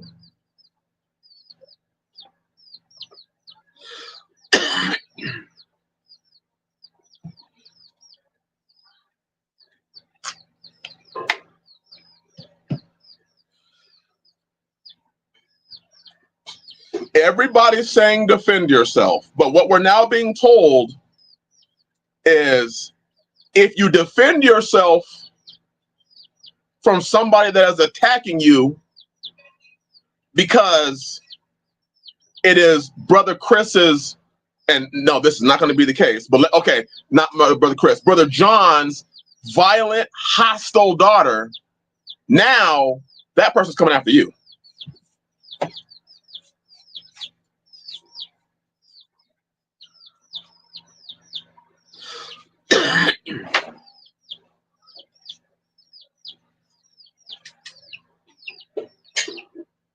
Brother Gary said, I will do whatever is necessary to defend my family. And that is the way I am too. That is the way I am too.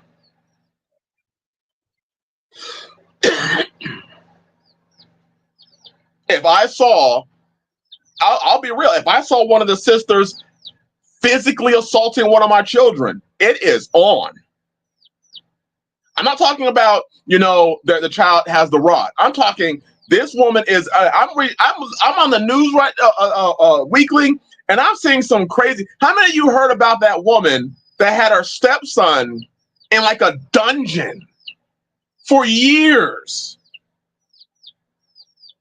When you go more into that story, what you hear is there were people that knew that the boy was possibly in there. They just didn't do anything because it was her.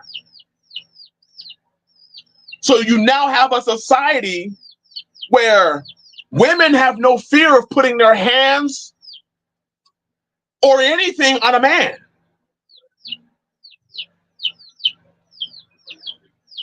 That boy was locked in a dungeon, damn near starved to death. You better believe if it's my children, I'm coming through the door, to the wall like the Kool-Aid man. And when I'm done, there will not be a wall standing.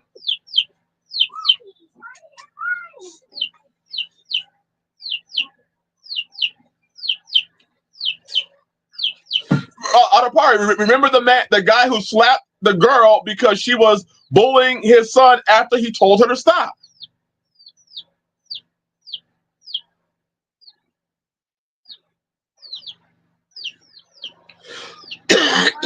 Brother Aaron, you're right. Random thought. I feel that if a woman lies about sexual abuse, physical abuse, and a man gets locked up, hey Bixby, they should determine those. If they determine that those things were lies, they should get whatever time he had. Absolutely, absolutely.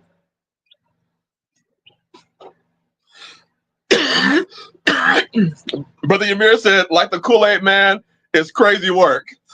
But we don't have these conversations because we're told as men to be scared of everything.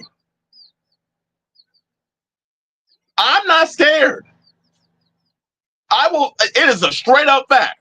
You hurt my children, you're dealing with me. But if my daughter goes and hurts somebody else, if you sow those seeds, what do you think's going to come up? Does the Bible not say whatsoever a person sows, that shall they also reap? Is it me, or am I missing something?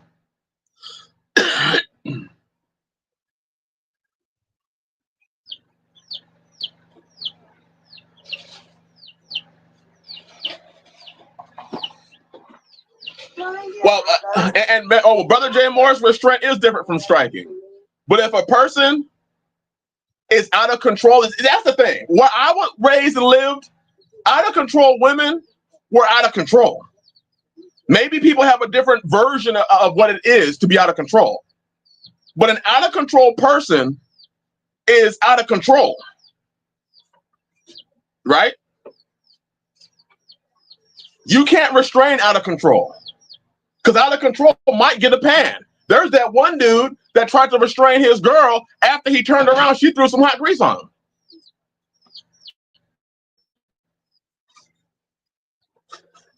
Women that have literally made their men damn near not be able to have children again. I teach my family to end the threat. End it.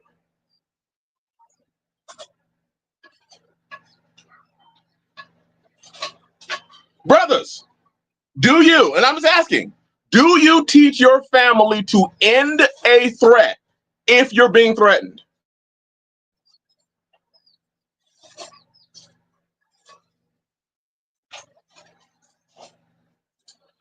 I'm not asking a question, just a straight up question.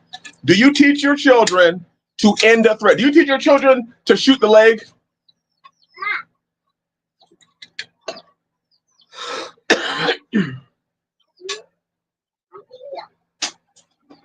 I'm just asking.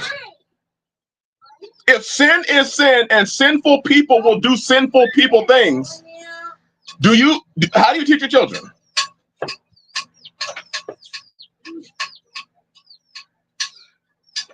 Adapari, I said, when you have children, do you teach your children to end the threat? If you're being assaulted, if they're being assaulted, don't you teach them to end the threat?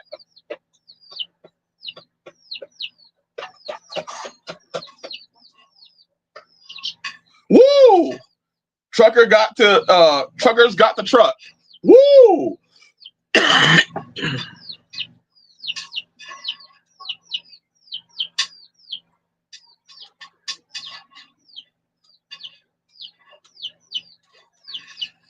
Right, and Chicken Farmer Plus, I'm not saying, let me clarify. I'm not saying that you start going to blows like a boxing match. That's not what I'm saying. Brothers, I hope that in this conversation, you understand that I'm not talking about a boxing match. I'm talking about you do whatever it is that you have to do to end the threat. Some threats don't even have to be ended with violence. Some threats have to be ended with violence. Some threats have to be ended with extreme violence. I'm not saying you go out there and you choose the most extreme thing. I hope we understand that. If restraint is possible, restrain. But you do know you're going to jail either way. Okay, but I'm glad people. Thank you. Right, I am not saying abuse is okay. Thank you, Palmetto. We've all been saying is I can imagine a scenario where I would have to be violent with anyone. Right. I would love to live a life where I never have to be violent. Ever. I am not saying that if a person's coming at you with words, you pull out the heat and start throwing lead. But I am talking if a person's coming at you violent, your job is to end the threat, to protect your family.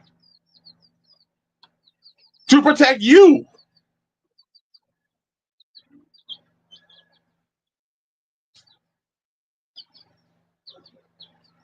Yeah, you're right. You're right, Brother J. Morris. I agree. Depends on the threat. If it's a snake, retreat and come get me. Right. Like for the children, they know most times, let's just get the snake out of there.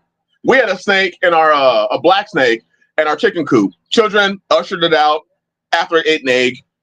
They ushered it out. They know, get away. If you can get away from the threat, get away from it. But a lot of people today act like hey, I'm gonna be real. A lot of people today, we act like we're in California. We act like it is your job to retreat halfway across the state before they even deem reasonable force as legit. You have to, if a person kicks in your front door, you have to run upstairs. If he's beating on the door to your room, talking about he's gonna get you, your job was to jump out the window. If he climbs out of the window, you're supposed to jump off your second story roof and run down the street screaming help before they deem you have a legal right to defend yourself. Yeah, with a broken leg. You crawling down the street and they walking at you like Michael Myers, and you still have a duty to retreat.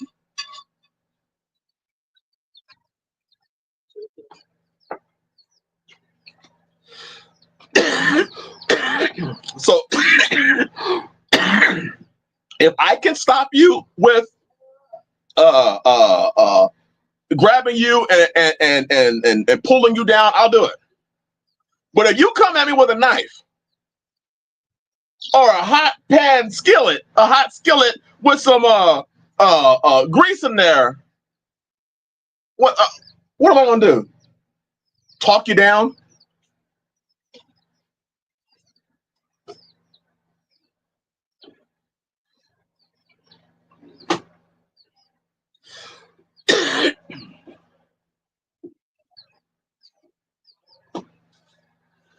So again, I am not stating men go beat up women. Men go beat up men.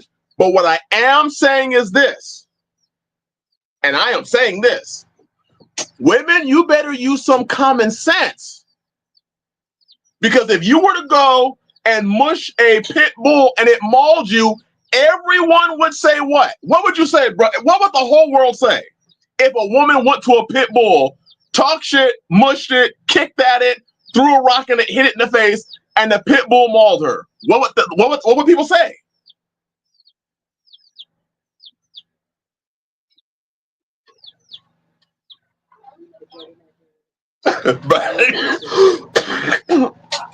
Bless you, brother Alex. He said the babies are still up. Yes, sir.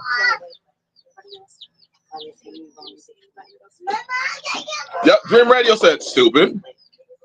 Arta Pari said dumb woman.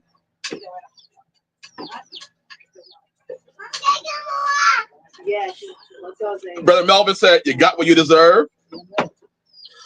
That's what they would say.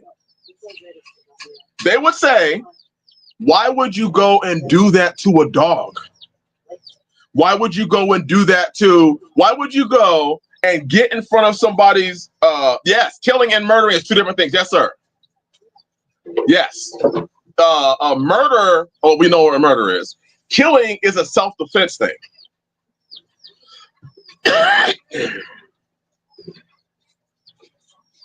Wait, I saw the likes. Regrouping a little bit. My daughters are raised in order. Their mother and their grandmother are in order.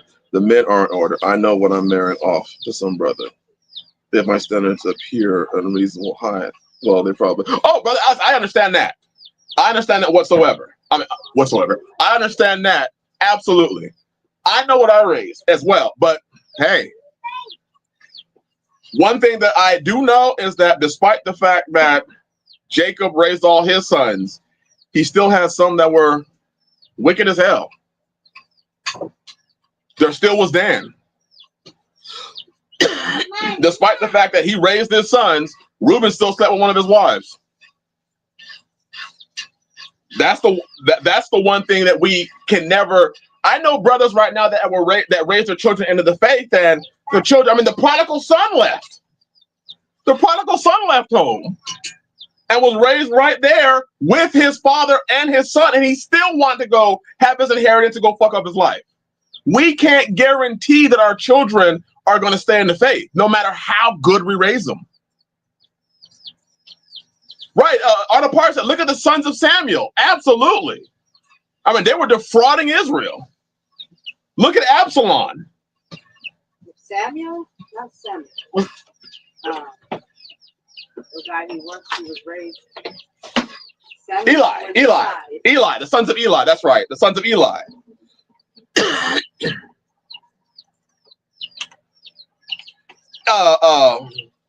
Jay Moore said, why is a wife provoking her husband in the first place? It doesn't make sense.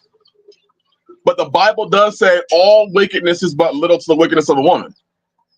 I mean, I think I could ask the question of why would a woman talk to a snake? There's a lot of questions that I would like to ask. Like, why were you talking to a snake? Why did you listen to it?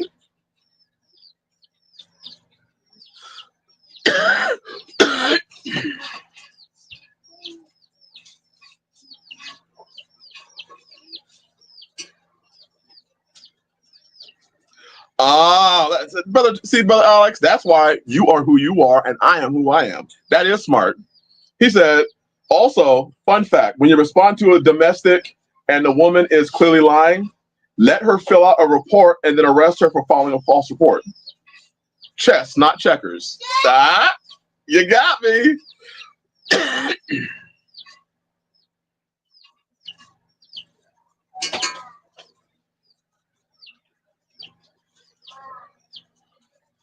That's it, Brother Gary, absolutely. Yeah, Judas was part of the 12. And he had the best teacher imaginable, yet still messed up. No guarantees is right. There are none. You know, one of the greatest hopes that I have when I look at my children is they're all going to stay in the faith. They're all going to serve y'all. I really believe that. And then you read the Bible and you see things. You're like, that's the one thing that is amazing. Is there's always choice. You can't make your choice for the children. The children are going to make their own choice.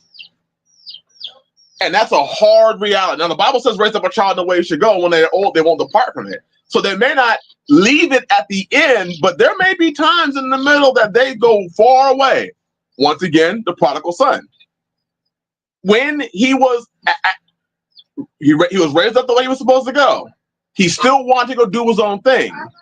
But at the end of that story, he returned home. He remembered, my father will have me back.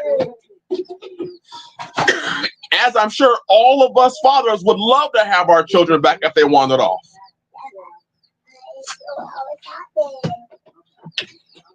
But there is no guarantee that your children are going to stay in the path that you want for them. I mean, let's be honest. How many of us brothers, how many of us stayed in the path that our parents laid out for us?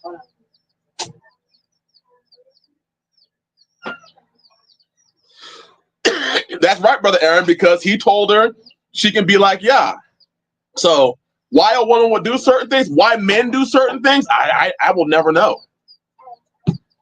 I think that people are talking to all sorts of demonic entities and spirits today. And these spirits are telling them all sorts of crazy stuff. You will not surely die, knowing that they were going to die.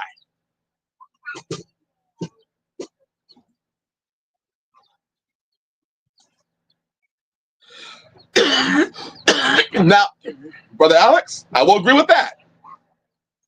Just to be clear, she's throwing pans or being insane. Well, things just got out of control. But a black eye to settle a disagreement or to get her to listen, nah, you're cut. I agree with that. That's abuse. I agree with that 100%. If you like, hey, we should do this. Well, should we consider this? Yeah. You need to obey me. No, I'm gonna. Woo. Woo. you would see the Diary of a Mad Black Man. Woo! Oh, good God. I might kick the dog in that case, just to kick the dog. Everyone's gonna feel it.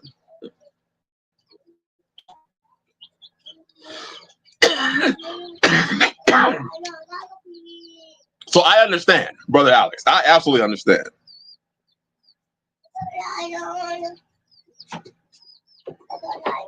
Oh, he said I have an alibi. Woo! Woo! I know I hop on the phone. Hey, bro. So what happened was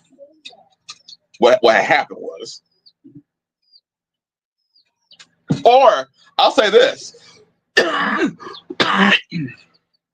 back home, what a lot of men would do is they would have that female friend.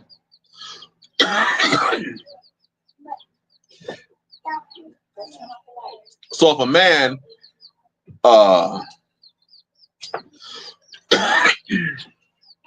was being mistreated by his woman, he would call Taquisha.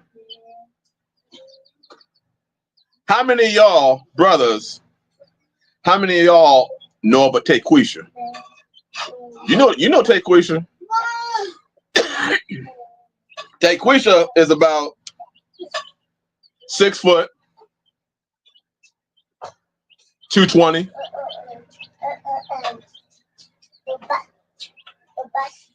Taquisha, she puts dudes in headlocks. Taquisha would go and whoop that woman's ass. That's how they used to do it back home. Men didn't just go around doing stuff. They would call their homegirl, and their homegirl would hurt them.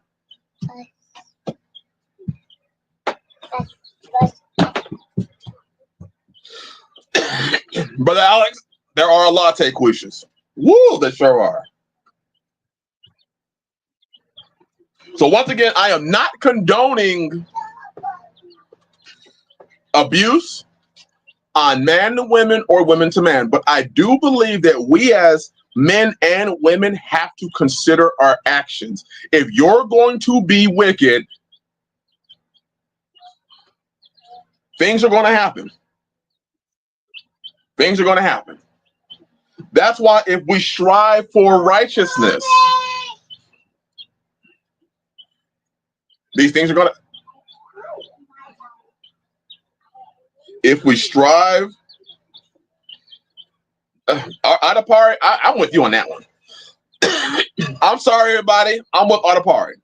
If you behave as a man, I'm going to treat you like a man.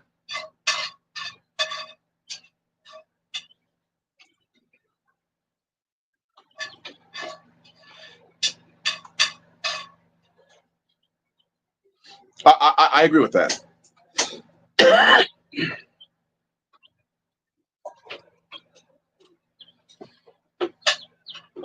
I agree with that.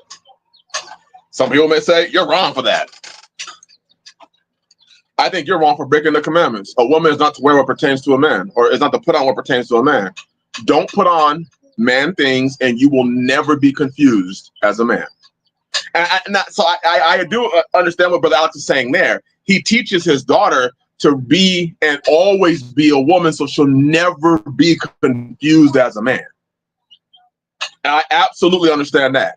I teach my daughters to be women so that they will never be confused, not just by their husband, but I don't want the world to ever confuse them as men. Ever. And I hope they adhere to my teaching.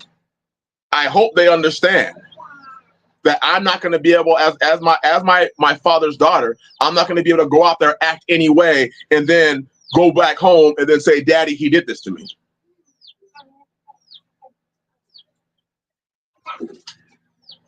Palmetto, absolutely, brother. And I've had this discussion with a lot of sisters. And you know, a man's not supposed to wear women's clothing, and a woman is not to put on what pertains to a man. And they're like, well, I'm not putting on men's clothes. I'm like, no. You're not to put on what pertains to a man. What is it, men, that we have that pertains to us? That is for men to have. What is it? But Palmetto said it. Authority pertains to a man. If your wife has veto power on any of your decisions, you are both wrong. Leadership positions. That's right, Dream Radio. It's not just clothes. If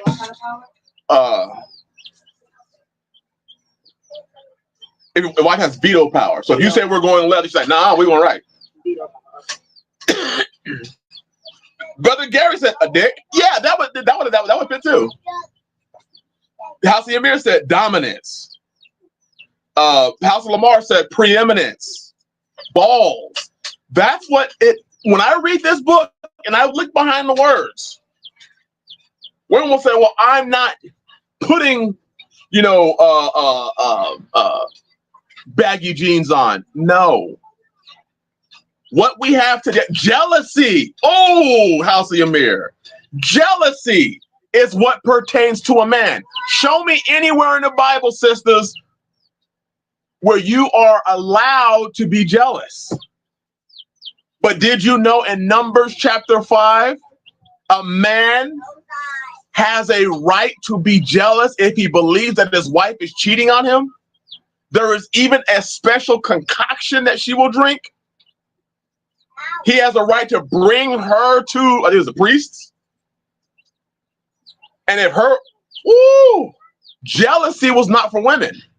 Jealousy was supposed to be from between a man and his wife. That's it.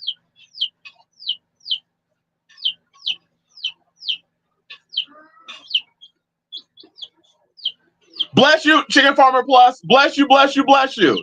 Aggression. Brother Alex said aggression. That's another good one. These are things, man, that's good, brother. That is good. These are things that pertain to men. Maybe we need to have a live stream. If I can't remember, can y'all help me remember? We're going to talk about this next live stream.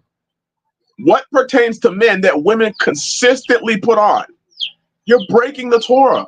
I know that these Pentecostal churches told you that means that the women have to wear skirts and the men wear pants. No, that's talking about what women put on that pertains to a man.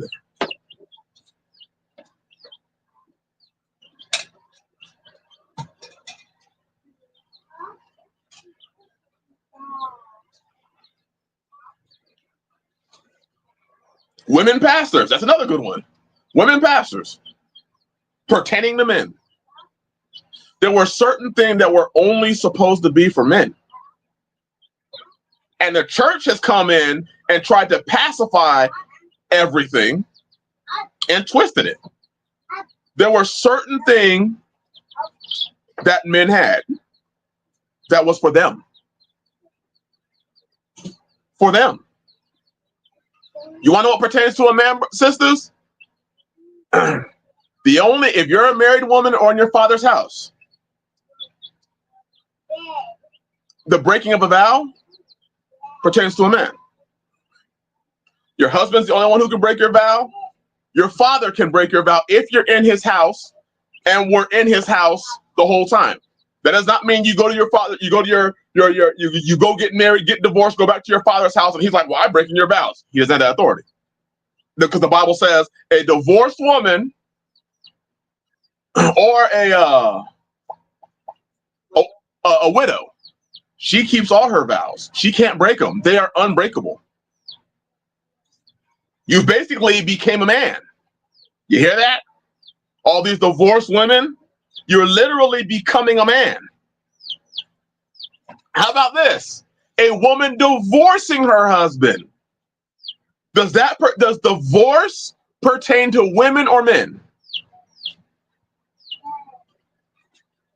That doesn't mean go hard college and for 4 years. There you go, brother Alex. There you go.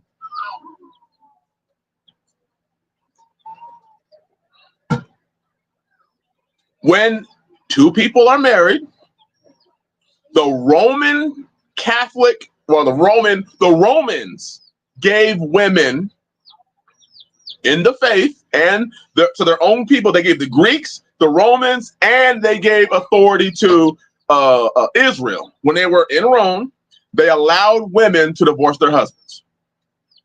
Well, we know the Roman culture is a very feministic culture. We know that. Men give the bill. So every woman that divorces her husband, you're not just breaking Torah because you don't have the right to. You're not just breaking Torah because you can't divorce your husband.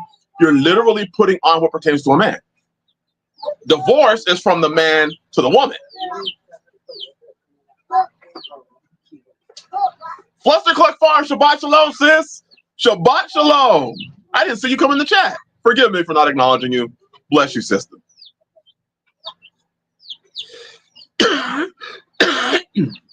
So this pertaining to a man is a lot more than some clothes. That law is being broken by a large majority today. And men, surprisingly, are putting on more and more female clothing. I still can't fathom the idea of men putting on skinny jeans. Like you're putting on jeans to show your shape.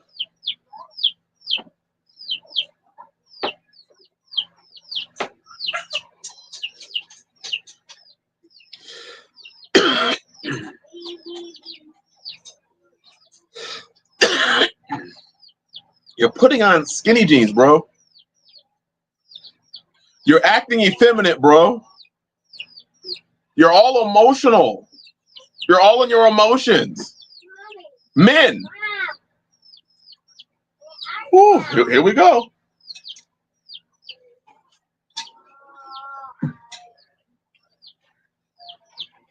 Oof. Sister Cassie, bless you, sis. I didn't see you come in the chat either. Sister Cassie said skinny jeans to squash your jewels. Right. To make you impotent.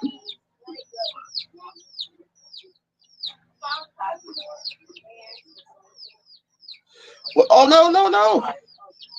What I just do?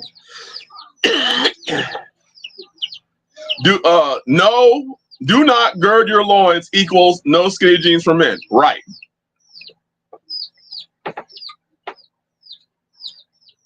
Oh yeah, saggy pants are. I think saggy pants are feminine also. You showing your ass to everybody. You showing other men you are available. Available for what? You showing him some ass, right?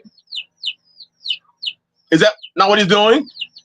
You have the tight jeans for one. Then you have on the flip side the dude that has his pants below his butt crack, walking down the street with his butt cheeks hanging out. And that shit don't look gay. And you know what? I'm condemning myself because I used to roll that. Okay, I didn't wear them below my butt cheek. But that shit's crazy. You know, I used to bust a sag. You know what I'm saying? That, you know, I was raised in that culture. But then once you find out that it's wicked, you're supposed to have a distaste to it. And do you know how badly I have a distaste to sagging pants? Do you know how ashamed I am that I used to sag my pants? That I couldn't run half the damn time? That literally you had to ask yourself, if I do this shit and have to run from the cop and hop a fence, I'm screwed.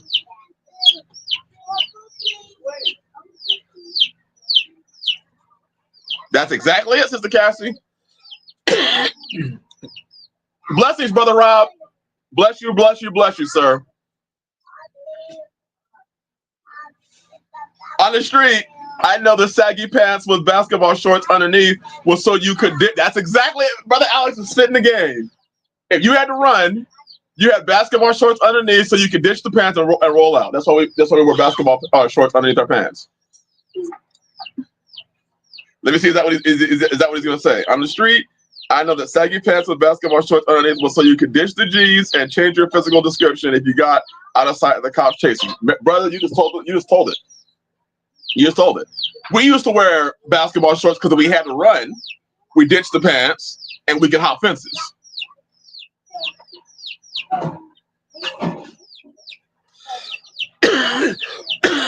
So we'll discuss that. What pertains to a man and what pertains to a woman. And because women don't know what is for them, that authority that they continue to want to take, that's why we have this agenda now where we have so many people that are confused. How many? I'm gonna be real, and it might get me. I don't mind talking about videos, my live streams, anyways. Do you know how preposterous it is to see men that are women today, and women that are men? How confusing? How confused they must be. I will say this: if a woman is a woman, and she does not put on what pertains to a man, any man that puts his hands on her in a way to harm her, because some women like some interesting things. I'm just saying. But if it's to harm her, he does need not just an ass whooping. He needs more than an ass whooping.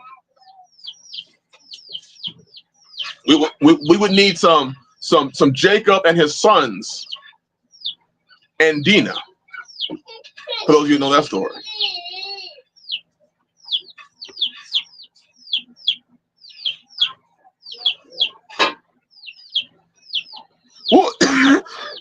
Let me see. They don't want the drawbacks of having authority. Do they want it till it's time to face the hard part of it? Yes. Yes. Yes. Fluster Cluck, that's absolutely right.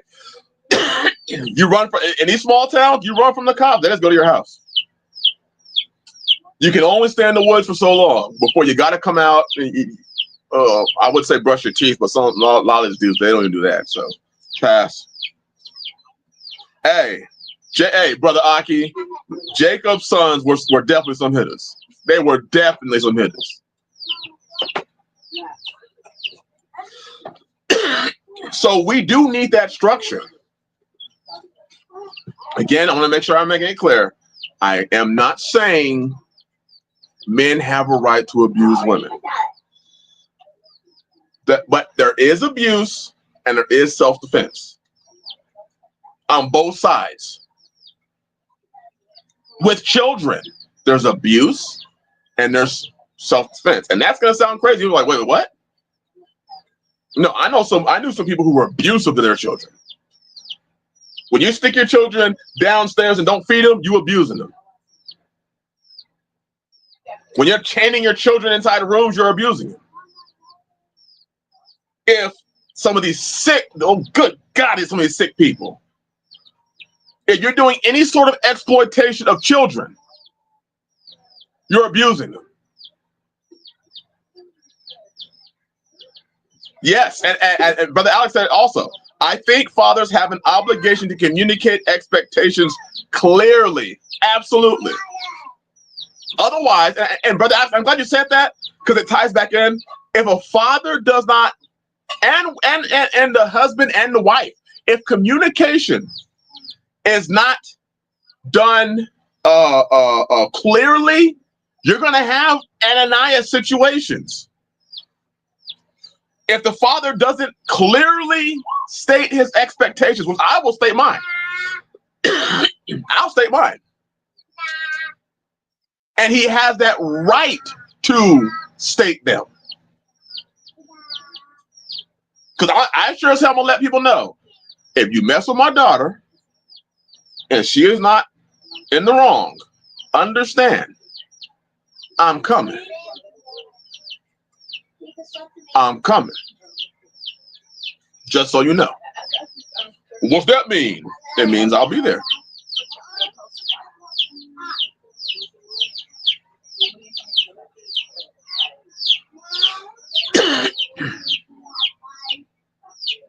At Dream Radio, you said he's seen children go crazy on their parents.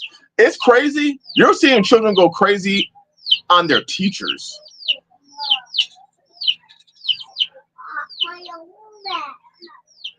Oh, you said it, particularly in schools. Yep.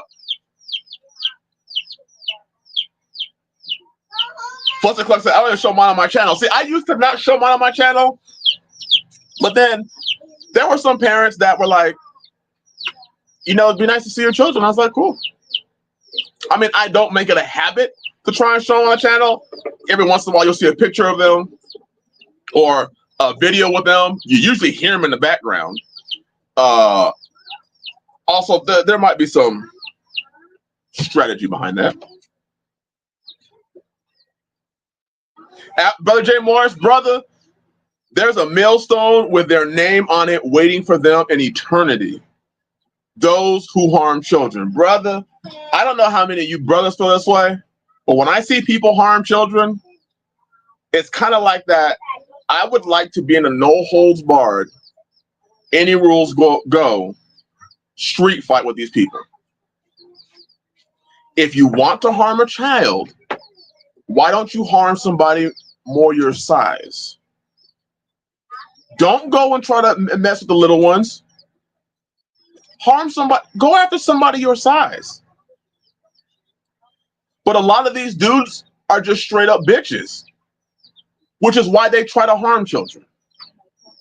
They won't go after somebody their own size. They won't go after somebody that can fight back. They go after, and the Bible is very clear about the children and the widows. And these people have no compunction messing with children and with women.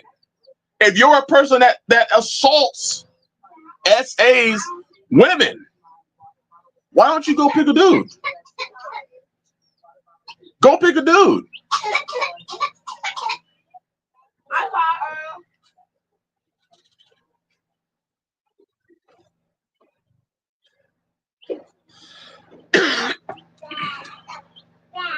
I'm not even trying to talk crazy like that, but we live in a sick society where people have deemed it okay to harm the innocent. They have deemed it okay to harm the innocent. I know for myself, I don't stand for that shit. I'll ask my brothers in the chat. If you're okay with the innocent, if you're not okay with the innocent being harmed, type in something like I'm not okay in the chat. Just so the world knows that this group of believers is not okay with the innocent, the orphans, the widows being harmed.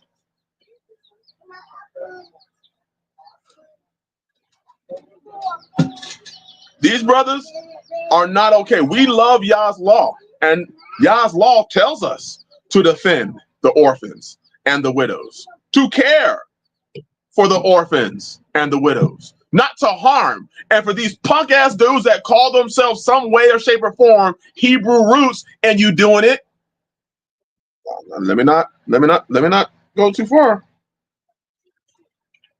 I knew you would love this, Brother Alex. That's all I had to say. Brother Alex said, much of my life is dedicated to dealing with that issue.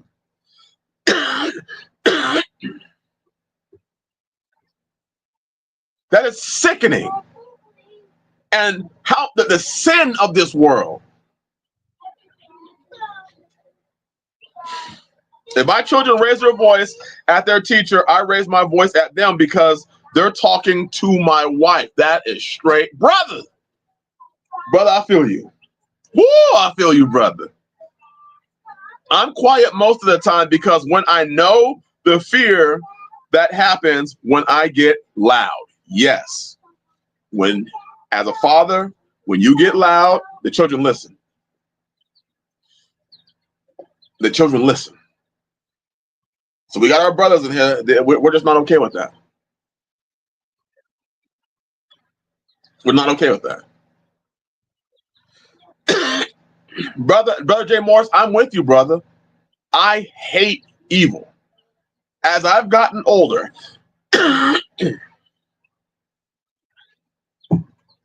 I hate sin more and more and more and more and more.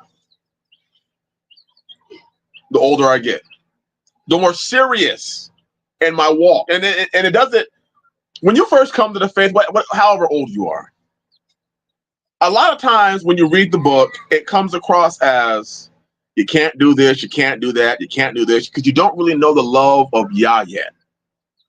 Once you learn the love of Yah, once you learn that the law, it's not to restrict you because he hates you. It's something that he put in place for you to have the best life you can have. The law actually provides you the best life. It keeps you in the love of your master, the love of your husband, the love of your father. There's nothing greater than to have that love.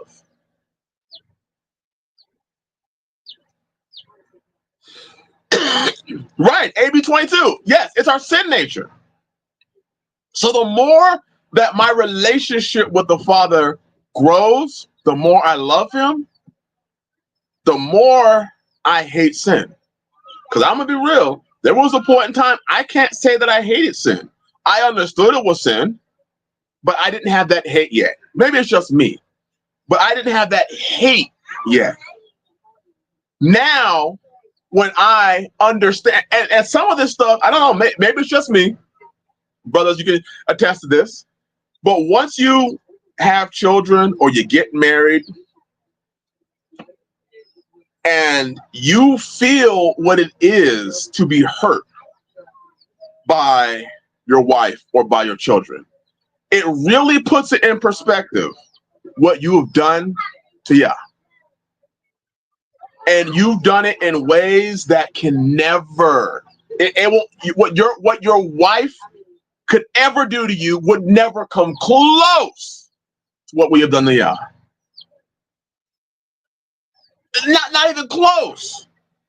What your child could look at you and say, you ain't my daddy, I hate you. And that wouldn't come close to what we have done to Yah.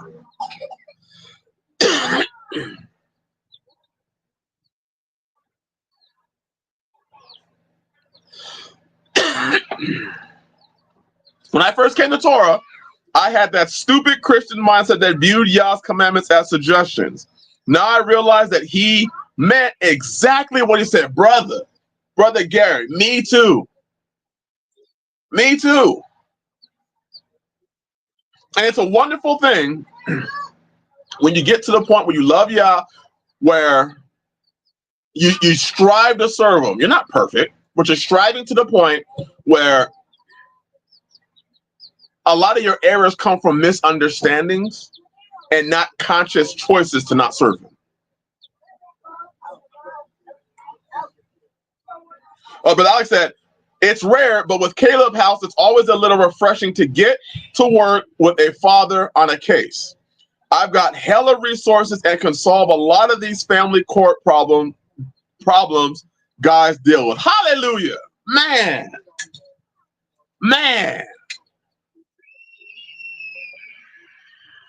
So I go to the bathroom and see what's going on. Because those commandments are what bring me and anyone else who follows them life. Brother, that's it. You don't even know you were dead. That's the crazy thing. That's how crazy deception is. Think about it. When you were living in sin, you were dead. You were dead and didn't even know it. That's the power of Satan's deceptions. You were literally the walking dead. You were just one of the zombies. And you didn't even know it until truth hit you from the spirit of truth. Nothing is greater. Then you wake up and you realize, wait a minute, I've been walking with these masses my whole life, consuming. It kind of reminds me of Paul. I've been walking with these masses my whole life, consuming those, judging those. I remember being that person that was like, those that, try to keep the commandments, like, you're oppressed. And you would try to talk them out of keeping the commandments. And now, here I am, trying to encourage. We all are. encouraging the walking dead to stop being the walking dead, to come to life.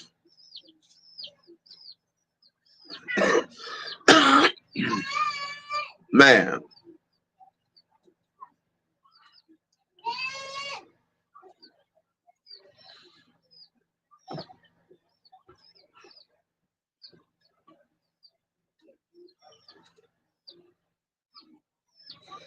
Brother Gary said, but my church had convinced me that I had everlasting life. Now I realized that I was headed to sheer destruction. Brother, me too. Me too. I do want to say that on these streams, as you've seen, we have some very serious conversations. The point of these streams is not for us all to agree to the same thing. I think what is more important in a lot of these streams is for us to see the perspectives of others. I appreciate and love Brother Alex for bringing his perspective, because it does shine a light on my perspective and how I can make adjustments. I know that most of us are used to the church where the pastor has all the answers. I don't have all the answers. I'm still trying to figure out the answers for my own house. So anytime we have these discussions, I'm not trying to attack somebody. I can appreciate a brother who can stand on his own 2 feet and say, this is my line in the sand. I love that brother. We need more men like Brother Alex. I'm just keeping it real, brother Alex. I really appreciate you for drawing that line in the sand, because we need more. That's how I was raised. We need more men to draw a line in the sand and say, this is where I stand. And yes, y'all can attack, or I don't want to say attack. Y'all can come at what I'm saying, but I stand here. Here's my question. With what Brother Alex said, even though me and him didn't see eye to eye on this one, did he sin? Brothers, sisters, Brother Alex gave how he is running his house, how he is running his daughters. Did Brother Alex sin? Yes or no?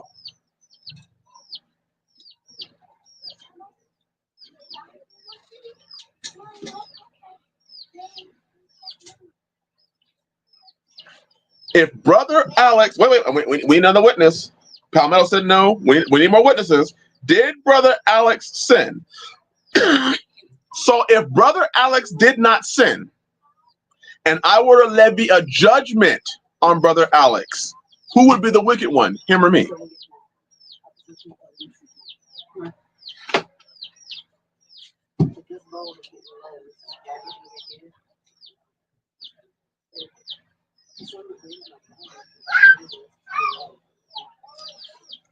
I'd be the one in sin.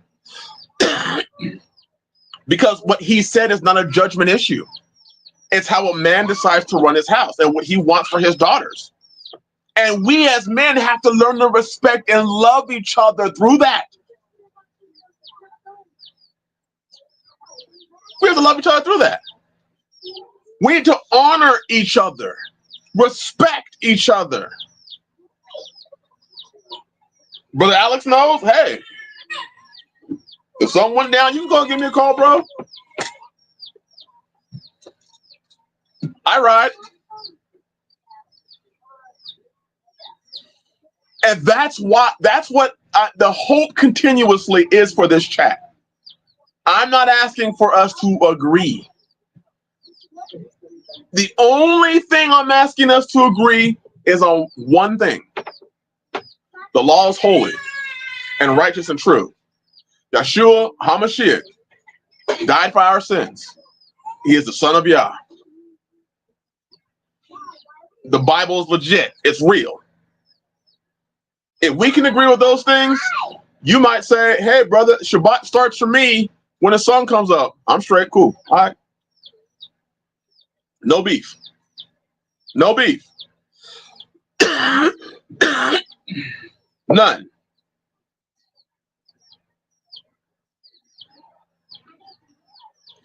And that's what I hope we can continue to be.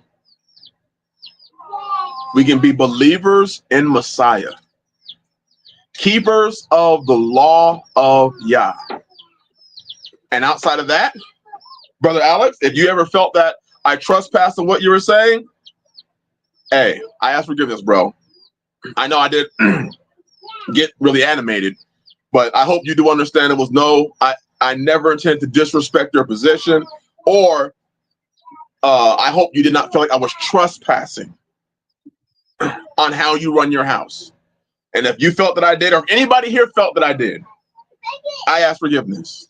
It is not my intent to go at somebody in any negative way. Or because I'm the one on the channel and he's not on the channel, you don't see his face. I don't want to be that person. So if I did do that, to anybody here, I ask for forgiveness. I truly do. I want to make sure this place stays a place where we're all free to fellowship, where we're able to have questions answered, or we're able to be men, truthful, honorable, respectable, and all that. Brother Jay Moore said, we can disagree without becoming disagreeable. Absolutely, brother. Absolutely. Absolutely.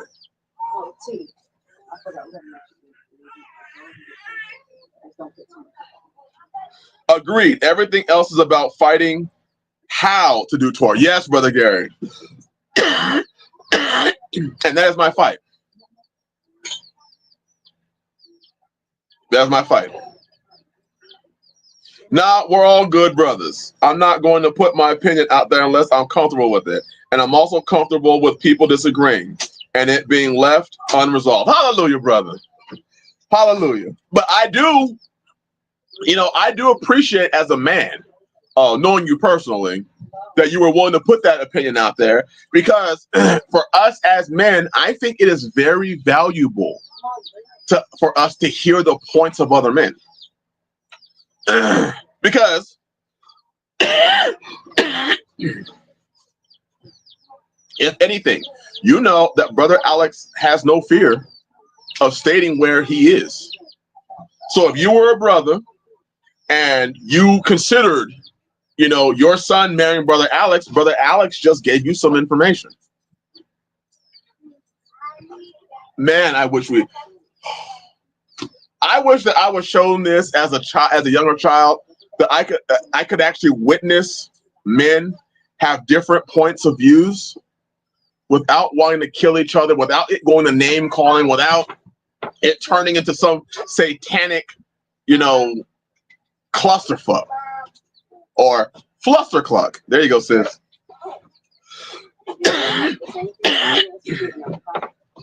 That, but Jay Moore said it right there. Iron sharpening iron, there's going to be friction. Yes, sir. And I see, and here's what I get. I was sharpened tonight. I was sharpened. And like I've always loved, I love leaving these live streams and being able to sit down and evaluate myself. I love that. But like I said, I'm not seeking approval, nor do I expect people to seek mine when it's not due. Hallelujah. Man, this is why I love being in the presence of men. I do. I love being in the presence of men. Can't beat it. Cannot beat real, true brotherhood. Brother Gary said, if you find yourself in an echo chamber where everyone agrees on everything, ain't nobody gonna learn shit. Man. And to be honest, there was at one point that I felt that way. Like even in the gang life, like everyone's supposed to hate this color. These are our rivals. You find yourself saying our and you don't even know what our is. How many times have you seen people in sports? I like the Chargers, being from Southern California. And I used to say, man, we won. I'm like, wait, I didn't win shit. They won. And when you look at things in that perspective, you start saying, wait a minute, I'm taking wins that aren't mine I'm taking credit that's not mine. And then that leads to jealousy and a lot of other problems. So I can enjoy and appreciate. I know Brother Alex and a lot of y'all brothers here, Palmetto, Gary, Artie Pari, Ymir, Jay Morris, John Davies, LaFrance Hart, Brother Aki Manolo. Man, there's so many. Overd Bus, Palmetto. I know y'all are men. And that always encourages me. And I thank you. I thank you for being who you said you are. I thank you for understanding that, or for not being an Ananias. I thank y'all for bringing who you are. And letting, I guess, the pieces fall where they may. At least one thing, we know we're real here. We know we're real. We got people in here who cuss. We got people in here who don't cuss. I don't even know what cussing is, to be honest. Some people say, you cursed. I'm like, I didn't curse anybody. Well, you cussed. Well, what's the cuss word? Where you use profanities. You want to know what a profane thing is? A profane thing is sin. So if I say shit, did I sin? Well, how about if I say shoot? Is it any different? How is shit a bad word, but shoot's not?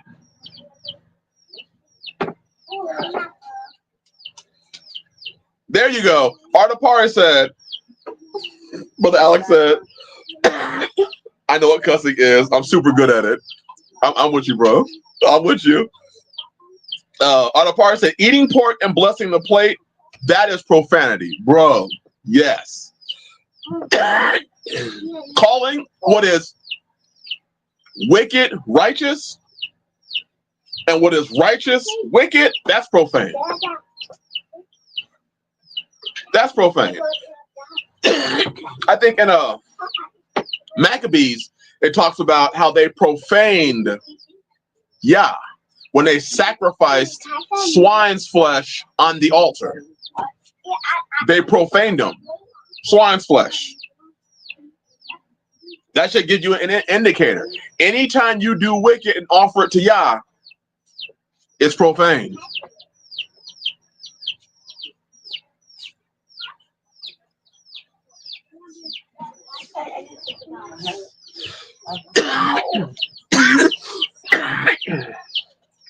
Thank you, Brother Jay Morris. I'm honored.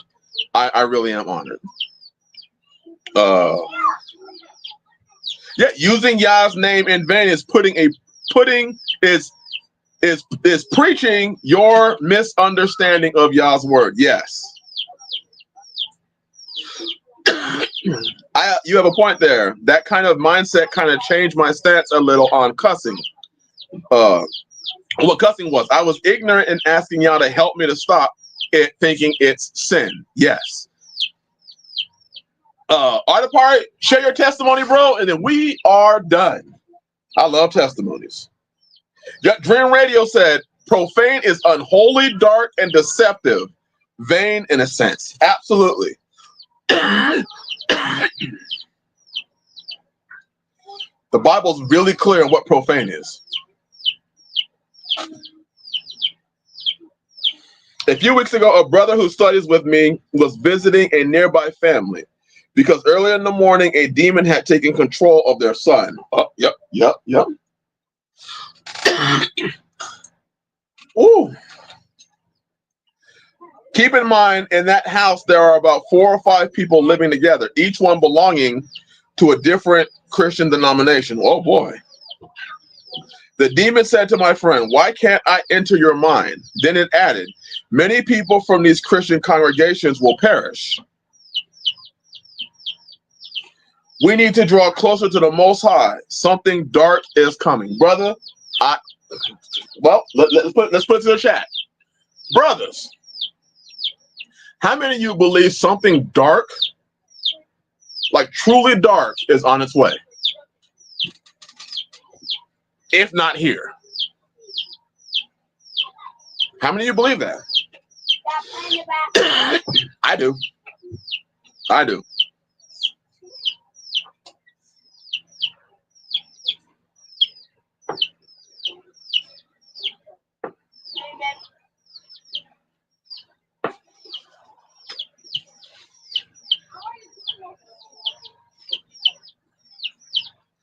I think we have a lot of people that agree.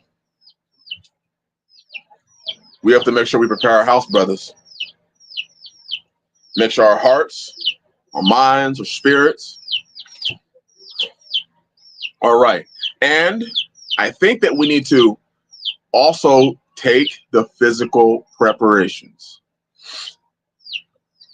As much as you can, do the physical and do the spiritual. Don't neglect one or the other. I don't want to go full prepper mode on us, but I do believe that we need to take both the physical and the spiritual to take care of our families in these times that we are in. Oh man, Palmetto, yes. Yes, sir. Out of part? Yes, sir. Brian, please send me an email. Again, I've been really bad with my email. I've been terrible. Let me just say I've been terrible. Dream Radio, that's it. First that which is natural, then that which is spiritual. And then Brother Gary came back and says spiritual, physical are two sides of the same coin. Spiritual, physical. Book says first that which is natural, then that which is spiritual. We gotta pay attention to that. We gotta lock in. We gotta lock in. I will attempt, Brother Gary, you're probably one of the first ones I'm gonna hit up. I will attempt this next week to do a much better job. I ask forgiveness. There's a lot going on. I'm now selling a lot of my farming goods. We've been doing farmers markets, and they've been really lucrative.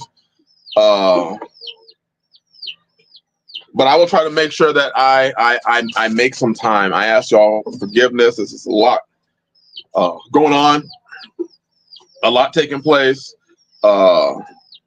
We've been doing pretty well. We've been doing pretty well, hitting the farmers markets up. We're creating a new Facebook page. For those that have me on Facebook, it's the Hood to Homestead Facebook page, and that's really to branch out and link up with a lot of the farmers markets that are I would say, regional.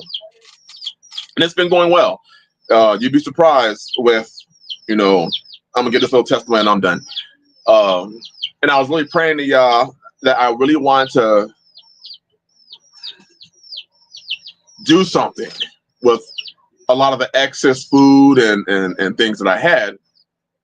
And one thing that I was clearly shown is, even with the recession that we are in, is the one thing that everybody needs to eat. Everybody needs to eat. And I've been striving to use this as an opportunity to obviously make money, but also to share multiple things, because let's just be real, out where I am, there aren't a lot of people that have my color that are concerned. Well, first of all, not a lot of people my color at all.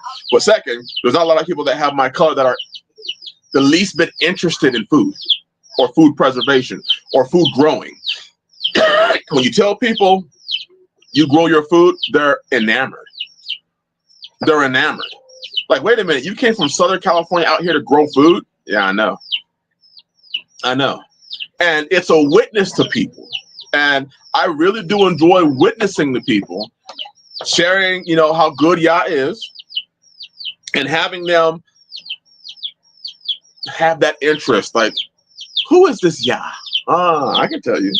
Brother Gary said, recession my ass, this is already full-blown depression and fixing to get much worse. Yes.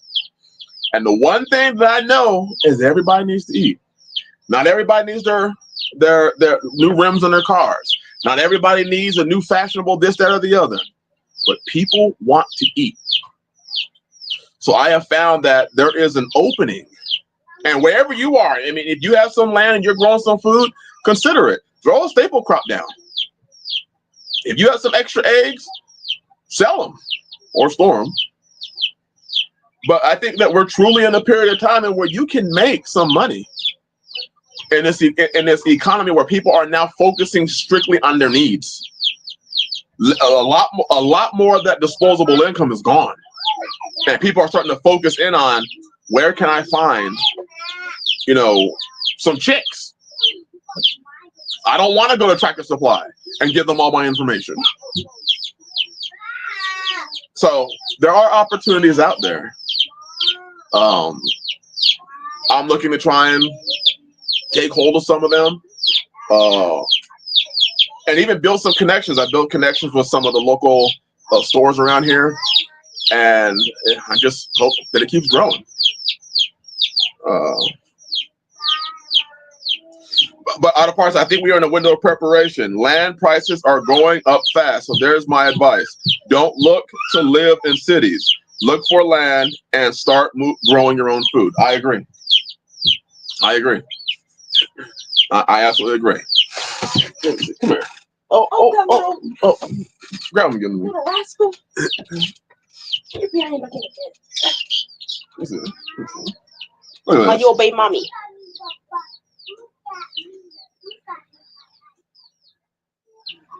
Yes, we hatch our own chickens. You get back here. And if this is a rooster, ooh, he gonna be tasty.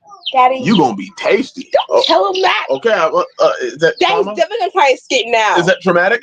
Yes. Okay, I'm sorry. My daughter just told me, the one who handles the chickens just told me it's a traumatic event if it's a rooster. Oh, gosh. But if it's a hen, Dad, the way fast with her, I think it's a rooster. it's a rooster. It's a rooster. Okay. Outrageous. All right. Bless y'all. Thank you for the opportunity to open up the Shabbat or fellowship with you all. Thank you for being men. Thank you for standing at a time where we need men. Thank you all for being my brother. Thank you. And Shabbat Shalom.